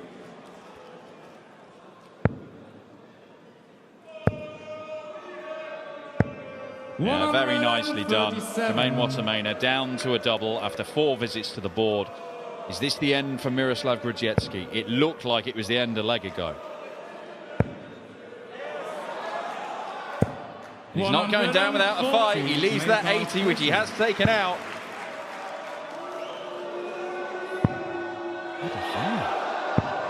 And Jermaine Watamena, it's 8 match darts he's now missed. Now there's doubt. Miroslav Ilkwa, 18. And Miroslav's taking this out in this game. With 220s and tops, he's got to get to tops, minimum. Don't hit the ball. Don't hit the ball! It's the most bulliest ball you ever did see. 64. Jermaine Ilkwa, 5. Big one. Double two. And Jermaine Watermainer stumbles over the finish. Is ranked 24th in the world, despite the fact, something that has been much publicised and made a big deal of, he's not really done a great deal on the telly as yet. But he is a terrifyingly talented young man. He is brilliant on the floor.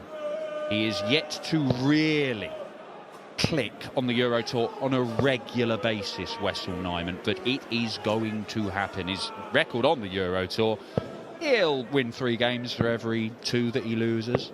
But you expect it to improve. Wessel Nijman is making moves. Thomas Lovely is going to have to make a big move. He is yet to pick up a victory on the greatest tour in professional sport. This, his 4th appearance. Saw him a couple of times last year in Belgium and Riesa. We saw him in Budapest nearly half a decade ago now. Simply Lovely in the 2nd year of his tour card. Thomas to throw first.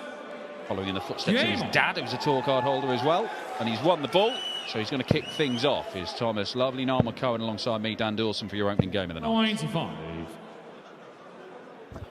And Wessel, as we saw just there, a couple of semi-finals on the European Tour. One in the European Darts Open, another at the Dutch Darts Championship. Did reach a quarter-final in Prague as well in 2025. Like you say, Thomas Lovely, 3 appearances 59. on the Euro Tour. A couple of those last year in Riesa and Visa. Yet 41. to taste success. Winner of this one will take on Gary Anderson. Someone who likes to get his European 54. Tour work done early. Yeah, and then he can just dodge the rest of them. Precisely. Only Wessel's 3rd year as a full tour card holder. He has won a senior title in every single year. All floor titles so far. He's winning Hildesheim in Players' Championship 2 is his 4th. 57. The big stage title is surely going to get won by this man. He's too good not to. Winner of this to face Gary Anderson, the number 6 seed, but just have to wait and see how all the top boys are playing. Particularly, there are a lot of seeded players who have not been involved in the Premier League, not been doing the World Series. They might be a little undercooked.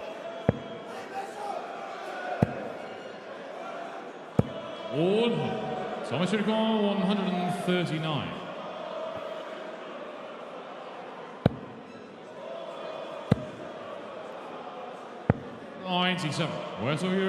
Tidy last from Lovely. 1-2-1 on the cards for Wessel Nijman. Bull. Oh, it's bounced right out of the meat of the bullseye. That was in and then out again and on the floor. And an unlikely lifeline for Lovely. Well, there was no wire there. It was nowhere near any metal, was it? Well, that wasn't near enough to double 16. So Wessel will return. Single 18 for double 16. Not a brilliant leg to start, but it could be a break of throw for the Dutchman.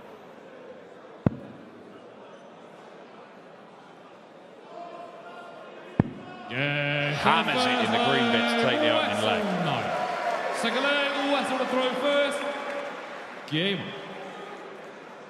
There's been some chatter about Wessel Nijman's mettle. As you said before, get the sense that TV title is not far away. But there are some who believe that he doesn't have the minerals, so to speak, to squeeze out results in tight matches. He's been involved in plenty of tight matches. On the Euro Tour alone, last year, there was a string of 5 games in a row which ended 6-5. Some ended in his favour, some didn't end in his favour. But that, to me, doesn't smack of a human being who isn't able to get the job done. Absolutely.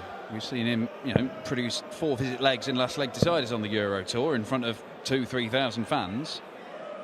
No real difference from playing in a big TV tournament. Yes, the stakes are higher, but the pressure is similar. And if you want an example of how this man can deal with pressure, the title that he won this year, Gerwen Price, last leg decider. Price is averaging more than 107 in that final, and Wessel manages to hold him on. Better leg this from Thomas Lovely, chance of a 4-visit leg. 96.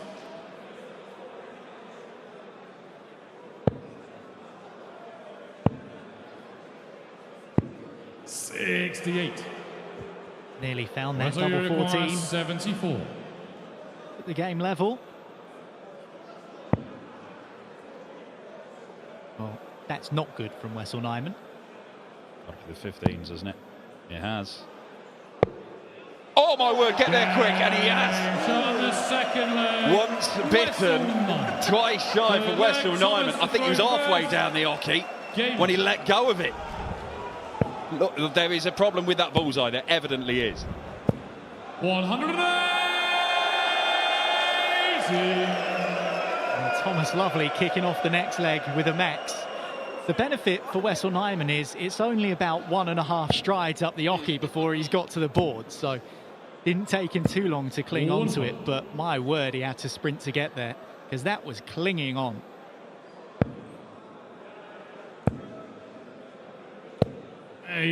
Well, my advice to both of these gentlemen would be maybe don't incorporate the bullseye. And I think that Wessel, let's see what happens if they've got 82 left.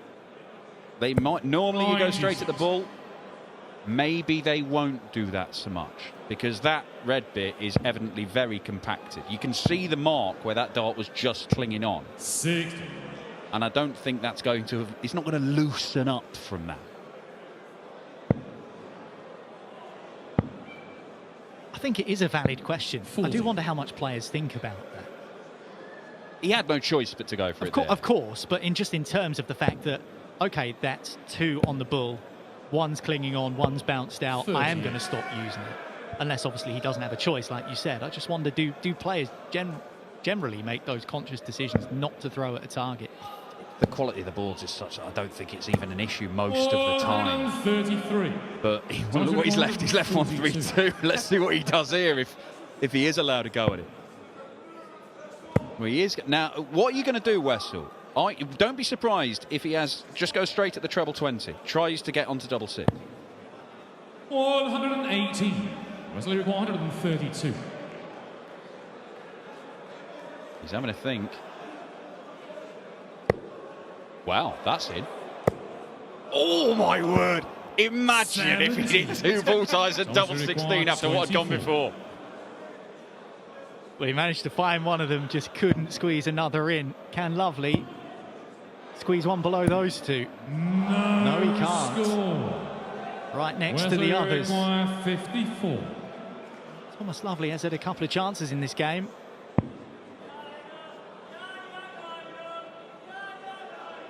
Yeah, trying to Far more clean, conventional finish for Wessel Nyman in that leg, and he leads 3-0. Gerwen.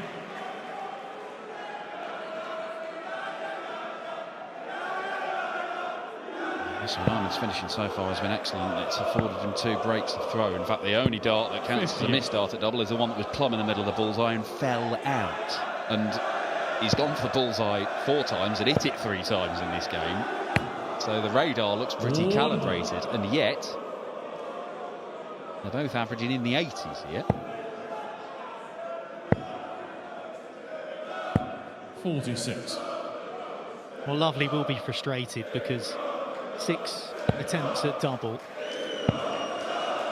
And he's not been able to take any of them, including those 3 at double 12 in the last leg.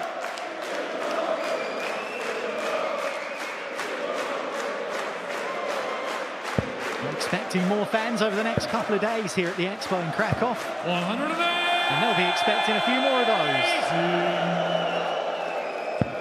The noise was good this afternoon, considering the numbers that we had in. They were really getting behind, understandably, their hometown heroes, the host nation qualifiers in particular. 60. Imagine what it's going to be like when Krzysztof Ratajski takes to the stage a little bit later. 56. Wesley require 157.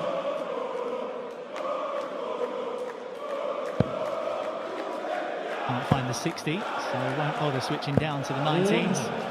Thomas require 114. He's had darts to win every leg, Thomas Lovely. You get a dart here. Just 74. This genuinely could have been 4-0 Thomas Lovely. It might be about to become 4-0 Wessel Nyman.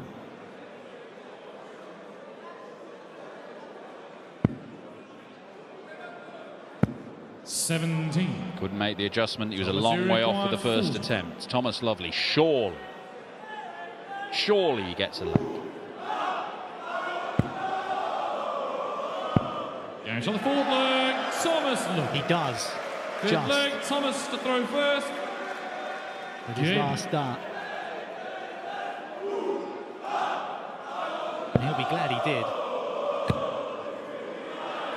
140. Because you got the sense that if that didn't go, might he have got any more chances at all in the game? As you say, the squeak in it really when it comes to the scoring averages, but Wessel has just been far more efficient on the doubles or the bullseye. 140.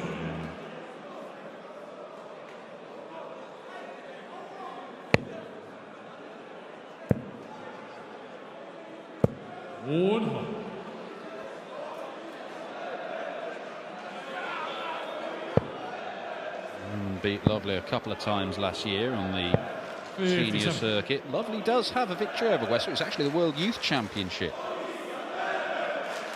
Going back a little bit further than that, but these two were contemporaries on the development tour, even going back to sort of 2019 sort of time. 164 for Lovely. Can't get it started. Is it going to be another dart at the bullseye for Wessel Nyman here? Might be. 53. Doesn't materialise. Require 36. For two in quick succession for Lovely. Double 9. Better to miss outside than in with your second dart and double 9. And this time, he takes care of it far faster than he did before.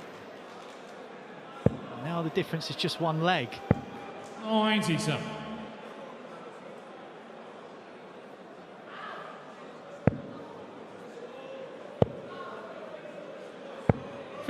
Ranked just outside the top 80 in the world at the moment, Thomas Lovely, so work to do to be in that top 64 come the end of the year. Getting to European tours and then making the most of it. That's where he'll have opportunities to pick up big chunks of money and start moving up those rankings. 140.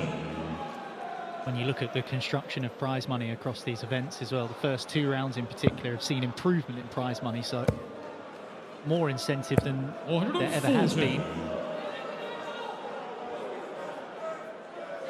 Well, Mark Webster always talks about the platform as a darts player. You want to establish yourself on the tour. You know you're going to be at the UK Open. You get a free pass as a tour card holder for that. But you've got to get to minor, the Players' Championship finals. You've got to get to the Worlds. And Thomas Lovely was unable to do that. His first year on the tour, so improvements needed.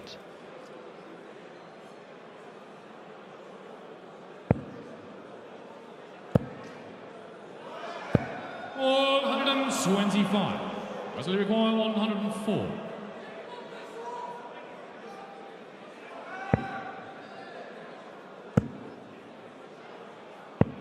$61. Thomas require 122. Well, not the easiest opportunity for Lovely. 97. Tying up the bull. Wessel, you require 43. Made it a level game. 43 plays 43. Ooh, misses the big number. It'll cost him a dart at double.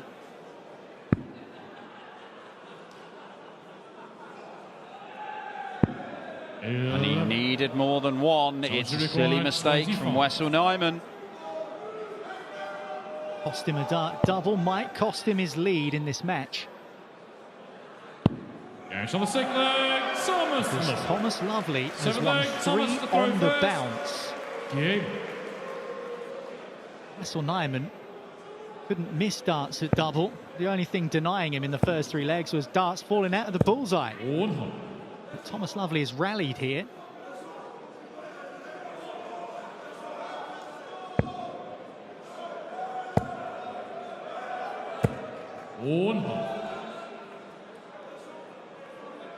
Just hasn't got his scoring going, Wessel Nyman. 97. Making some big numbers in the most recent Players' Championship. I know 3 days ago, and all the way to the final, lost out to Luke Humphries, but average of 107 in there. 140. One way off those levels here.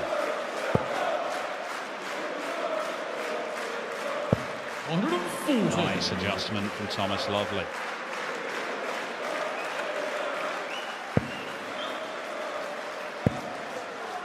And yet again, a player in this match has left themselves the potential of a bullseye finish. 64.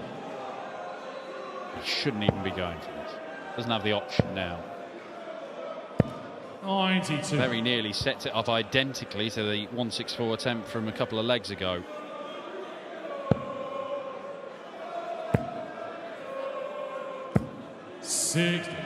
Thomas should require 72. Drag those darts down into the treble 20, Wessel Nyman, and he's surrendered the lead in this game. 48. He looks like he will. 141.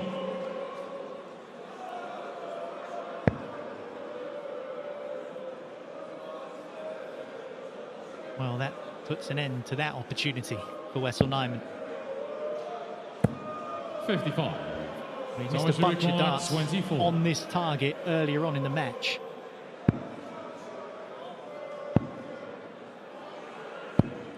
No score. That was so Wessel far away from the double 6 that our 86. camera didn't even pick it up. Real flyer from Thomas Lovely there. Staying on the 18 segment. You know what it leaves. 61. Wessel Thomas Nyman requires misses the 24. bullseye for a 4-3 lead. Thomas Lovely. The only bonus is that by busting his score, he's back at that double 12. Still can't hit it. And he still can't hit double 6 either.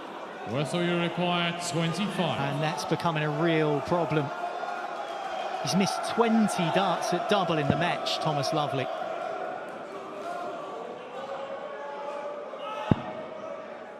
Double 4. And Wessel Nyman does not miss. And he restores his lead. And to be frank, he shouldn't have even had the chance. How has he come away with that leg? Game.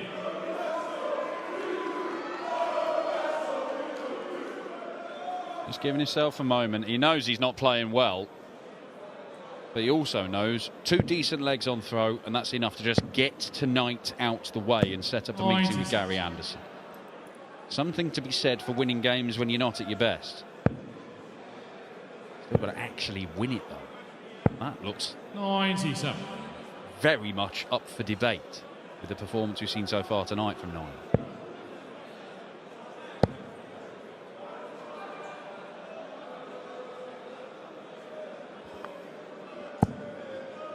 $134.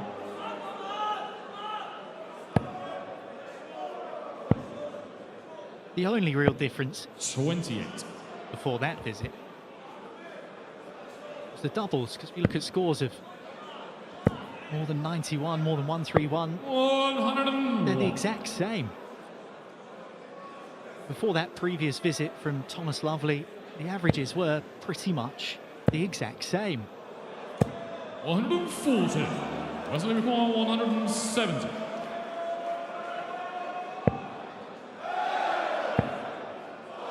I'm convinced he would have tried to just set that up from there. We'll never know, but unfortunately, because he's missed the 18 segment entirely, he might be going for the bullseye again in a moment. 140. Wesley require 86.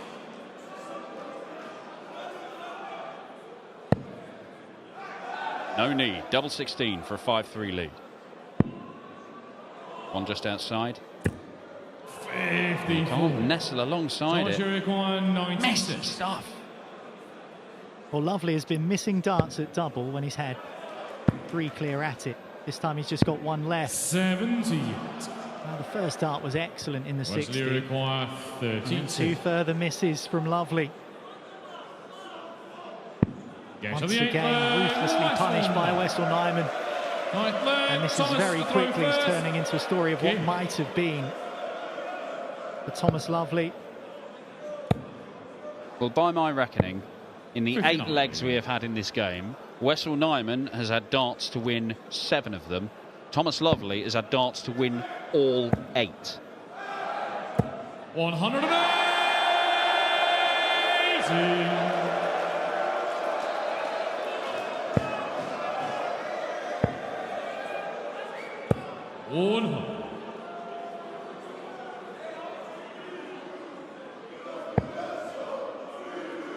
Not going to seal it with a 9 darter, but Thomas Lovely's wait for a Euro Tour victory might be going on.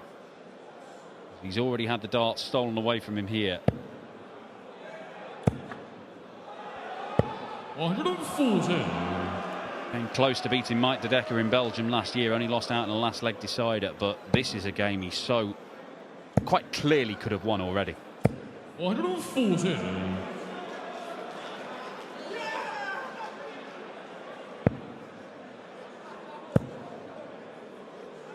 $60. Wesley require 100. Treble 20. Leaves tops.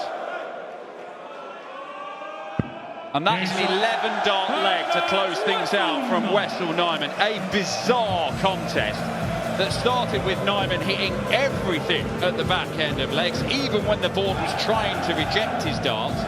Thomas Lovely struggled to hit a double from start to finish, and the last leg was the only leg where he didn't get a chance to win it. But Wessel Nyman survives, scrapes through round 1, and we have better than probably any portion of his career. But he's up against Dirty Harrison, who made the last 16 of the World Championship. Somewhat surprisingly to some, not to others. But he's here via the Nordic and Baltic qualifying route. First leg, Andreas to throw first. Game on. This one about to get underway, second game of the afternoon. And it's a very warm Polish welcome in a very chilly Krakow to Niall McCorn. Dzień dobry, Nico. I think that's what you're supposed to say. 140. Good afternoon, everyone. And as you say, Andreas Harrison, last 16 of the World Championships, was 2-1 up in sets against Johnny Clayton, ended up losing it 4-2. Of course, the Ferret victorious in the Premier League less than 24 hours ago. And you said we'll be seeing a lot of Willie O'Connor. We're not going to be seeing as much of Andreas Harrison as perhaps many of us would have liked, because at EUQ School finished 9th in the standings, just outside the top 8. By virtue of 6 legs, he missed out on a tour card, so he was pretty much a game away. But we all know the standards that the Swede can produce.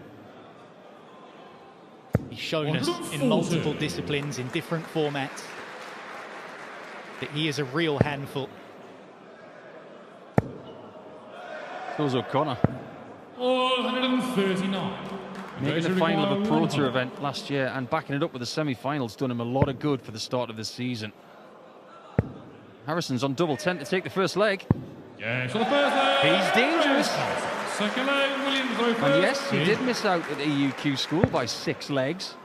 Poor Derek Coulson lost out by 1. Imagine how that felt. 1 more leg and you'd be on the tour. However, Harrison is the kind of player who will just take it on the chin, move on and say, I'll just make these events some other way. 140. Well, he made it to this, as you said before, via the Nordic and Baltic qualifier. 140. When it comes to Dirty Harrison's levels, the lowest average he produced in those qualifiers was a flat 90. It was also a 94, a 102, a 95. Now, the levels are there for Andreas Harrison. So missing out on that tour card 59. probably feels the equivalent of standing outside in -10, because that's what it is here in Krakow today. 2 years ago, he was playing at the Belgian Darts Open in Wiesa, where we are going in a couple of events' time. 26. And he gave Gary Anderson the fright of his life. He played 2 games in Wiesa that were memorable.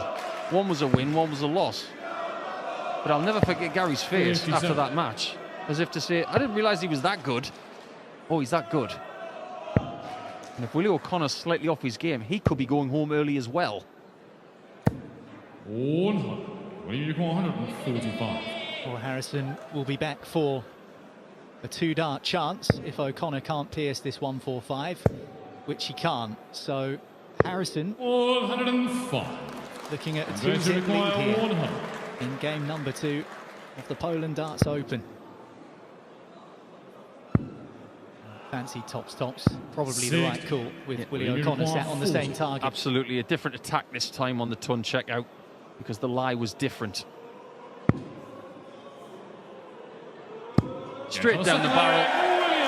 Funnily enough, that's the kind of dart that Menzies could not find in the first game of the tournament, and Willie O'Connor can. Here we go again. 140. How was that not landed in the 60? I don't know about you, Niall, but I'm starting to understand that these European events, places like Belgium, 140.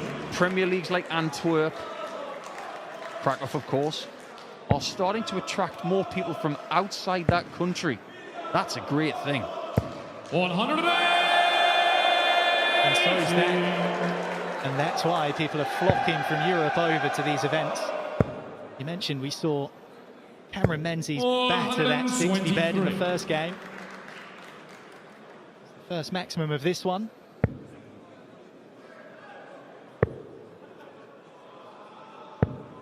Well, slightly wayward on the ball in the second, but the third was perfect. I already know that O'Connor's going to have to be on his game here, because he's got Harrison on a good day. That's the thing with Andreas Harrison. I think the sliding scale 52. between... What on earth is that, by the way? That was slightly terrifying. And this is for O'Connor. And to the third leg, Andreas Harrison. Fourth leg, William to throw Eats first. himself Game. back into the lead, Andreas Harrison. But when you look at the numbers that Harrison produces, you can see it there. 115.5 at the moment. His top end, I dare say, might even be a little bit higher than that. We're talking about scoring averages. But also, sometimes he can just throw in a rogue 77 average and get wiped away. And I think that that's what Andreas Harrison probably needs to try and tighten up. The dispersion between worst performance 96. and top level is quite wide at the moment. If he can tighten that up, because as you say, when he's on it, he is so hard to stop. You don't mind having a range of 30 points between top and bottom, but on the provision of that top average being massive. The biggest I've seen him average anywhere is 117 in best of 7 legs. That is very impressive. That's what Gerwen Price did in Hildesheim last week against Michael van Gerwen, beating him 6-0. But you're right, that range is a bit too wide. It's about 40 points, maybe a little bit more. Well, these two have played each other just the once. 135. That was in Wigan in October in one of the Players' Championship events. It went the way of William O'Connor. Won it 6-2. 90. William requires 70. He might still win this 6-2 if everything goes his way from here on out. Starting with this 55. Goes to the fourth leg, William O'Connor. Fifth leg, Andreas to throw first. Gerwen. It is 2-2. And One thing is definitely on the menu for the next few months for Willie O'Connor. It is a possible World Match Play debut. It is miraculous to think that he's made it to World Championships. He's played in numerous World Cups. He's played at the Grand Prix because there was a time where they had Irish qualifiers for the City West in Dublin. But he's never played at the Winter Gardens in the summer.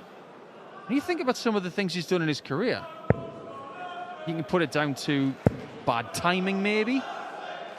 140. Maybe winning at the wrong time for a certain race. But right now, he's in a very strong position to make a match play debut. He will expect to be there. 100. But that invitation is not going to be given to him. There are plenty of people standing in his way over the next 4 months.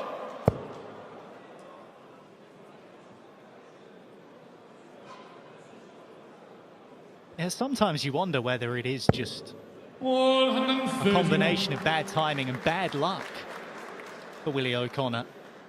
One of the European Tour events last season in Switzerland, as Harrison looking to fill it up again, and he does. William 130. He ended up putting his back out before his final game. Had to find an emergency physio. 97. Couldn't break glass. Andreas, you The emergency require 40. bullseye.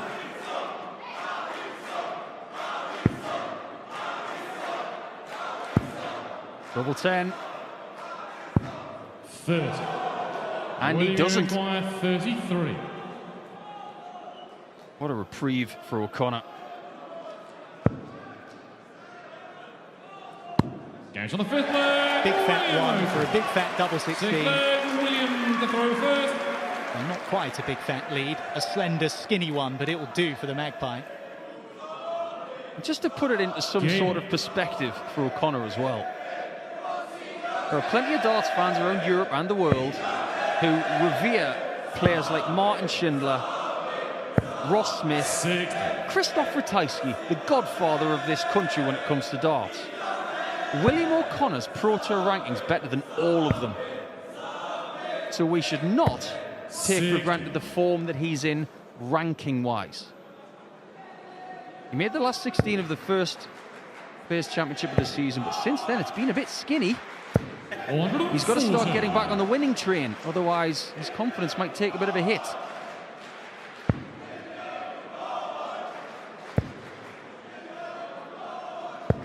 One.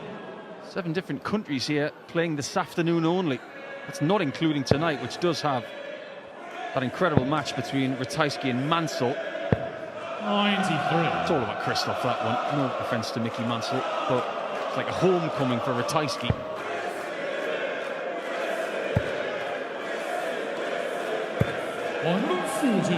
Harrison looks at home in and around that treble 20. He's found it consistently, ruthlessly, but it is O'Connor who has that narrow lead. 58. First down to finish as well, the Irishman. Curiously, Harrison in the past has left the 150 after 6 and gone for 3 bullseyes on 150. And if Harrison gets the 60 on this 141, he'll go treble 15, double 18. That's his preferred route.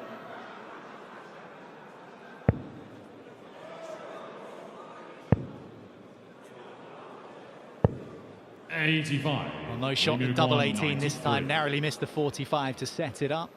93 for Willie O'Connor. This is his target. The wince on his face tells you what you need to know. I'm surprised he didn't go for double 19 there. Andreas, you require 56. Some players here today already have played the safe card.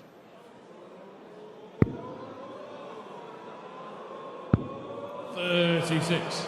That's not safe. William, you require 50. Well, he gets another chance, and now he could stretch his lead to 2.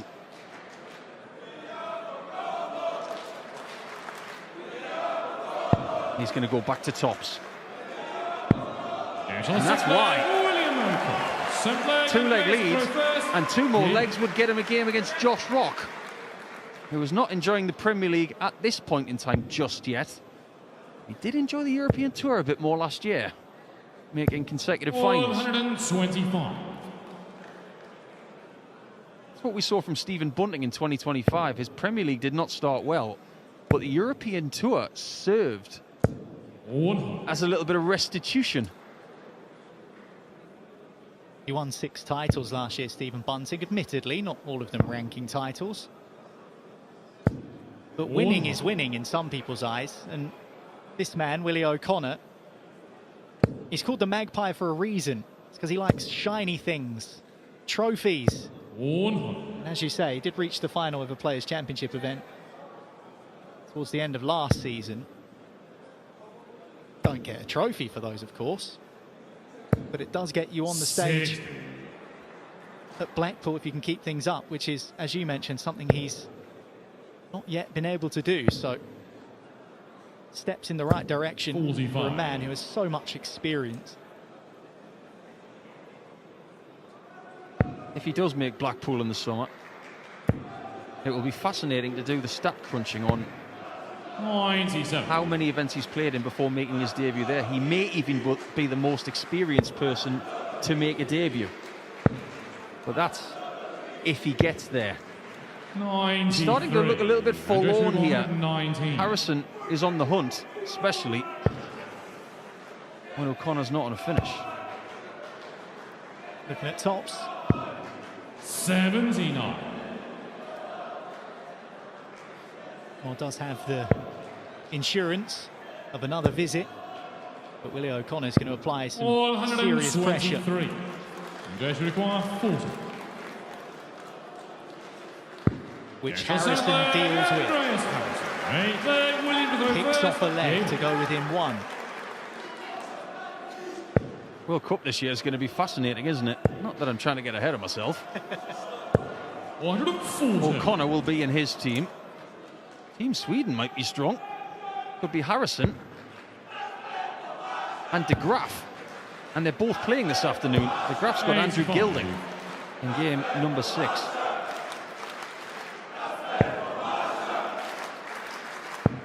That was, of course, the scene of one of Willie O'Connor's best tournaments, with Steve Lennon making the final.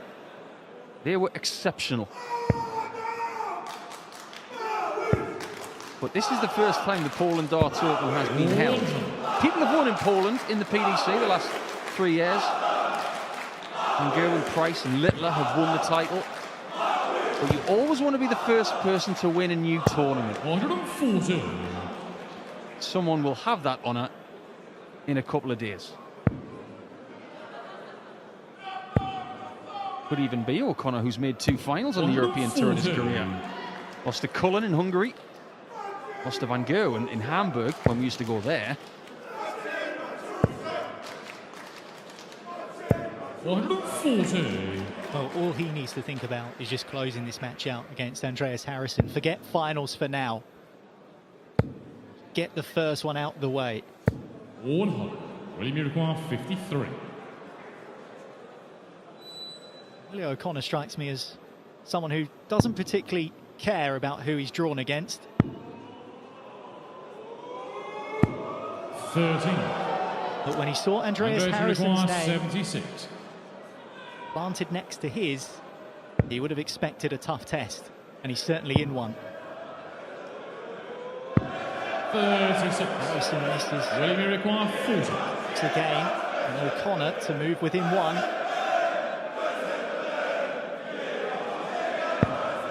That is not a good dart. This one's got to be a good one. 30. You don't need us to tell you how he feels. He's showing you with the shaking of the head. Andreas Harrison Gash on the 8th leg. misdarts the 3-3 Ninth leg. and was punished by O'Connor. This time, he's the one dishing out the punishment himself, as the match is now level. At this point of the first game, Niall, we saw the same reaction from Cameron Menzies. He was letting legs slip by, but he was able to get over the line anywhere. So O'Connor's got to show the same qualities.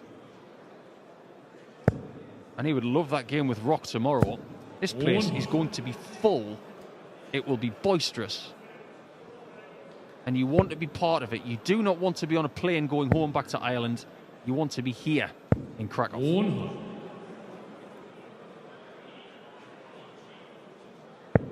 You highlighted the World Cup a few minutes ago, and Willie O'Connor, of course, part of the Republic of Ireland team that faced off in the World Cup last summer against Josh Rock's Northern Ireland in what was a really entertaining game.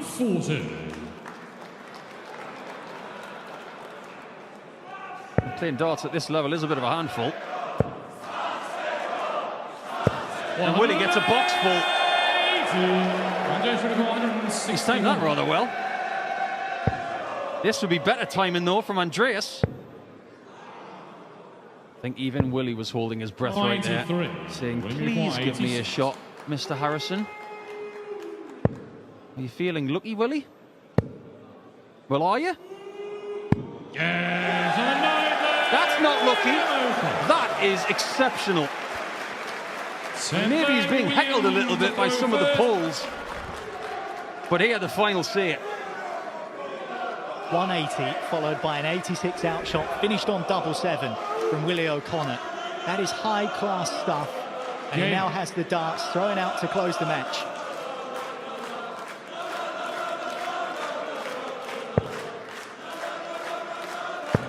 I don't know whether you know this, Niall, but it's a very hot topic of conversation between some of the Irish players from the northern part of the island and the Republic. Not that I'm their spokesperson, but they have mentioned it to a lot of us in the past. They won a European Tour event in Ireland. Can you imagine the crowd over there? 140. Well, we do have a modest smattering of polls in the expo here this afternoon for this first session of the first European Tour event of the season. And they were fully behind Zombie, weren't they, when Willie O'Connor was walking on just a few minutes ago. Imagine the noise. 58. Willie was walking on in Dublin or Cork or Limerick. That's where he's from. I think more countries are starting to put their hand up. We've got Slovakia later in the year. Bratislava will be brilliant. And now Poland, we're just continuing with the help of PDC Europe, the PDC and all of the associated partners to take this incredible sport to the people that want to see it. What O'Connor wants to see is this game done 6-4. It might just be back to Sweden for Harrison.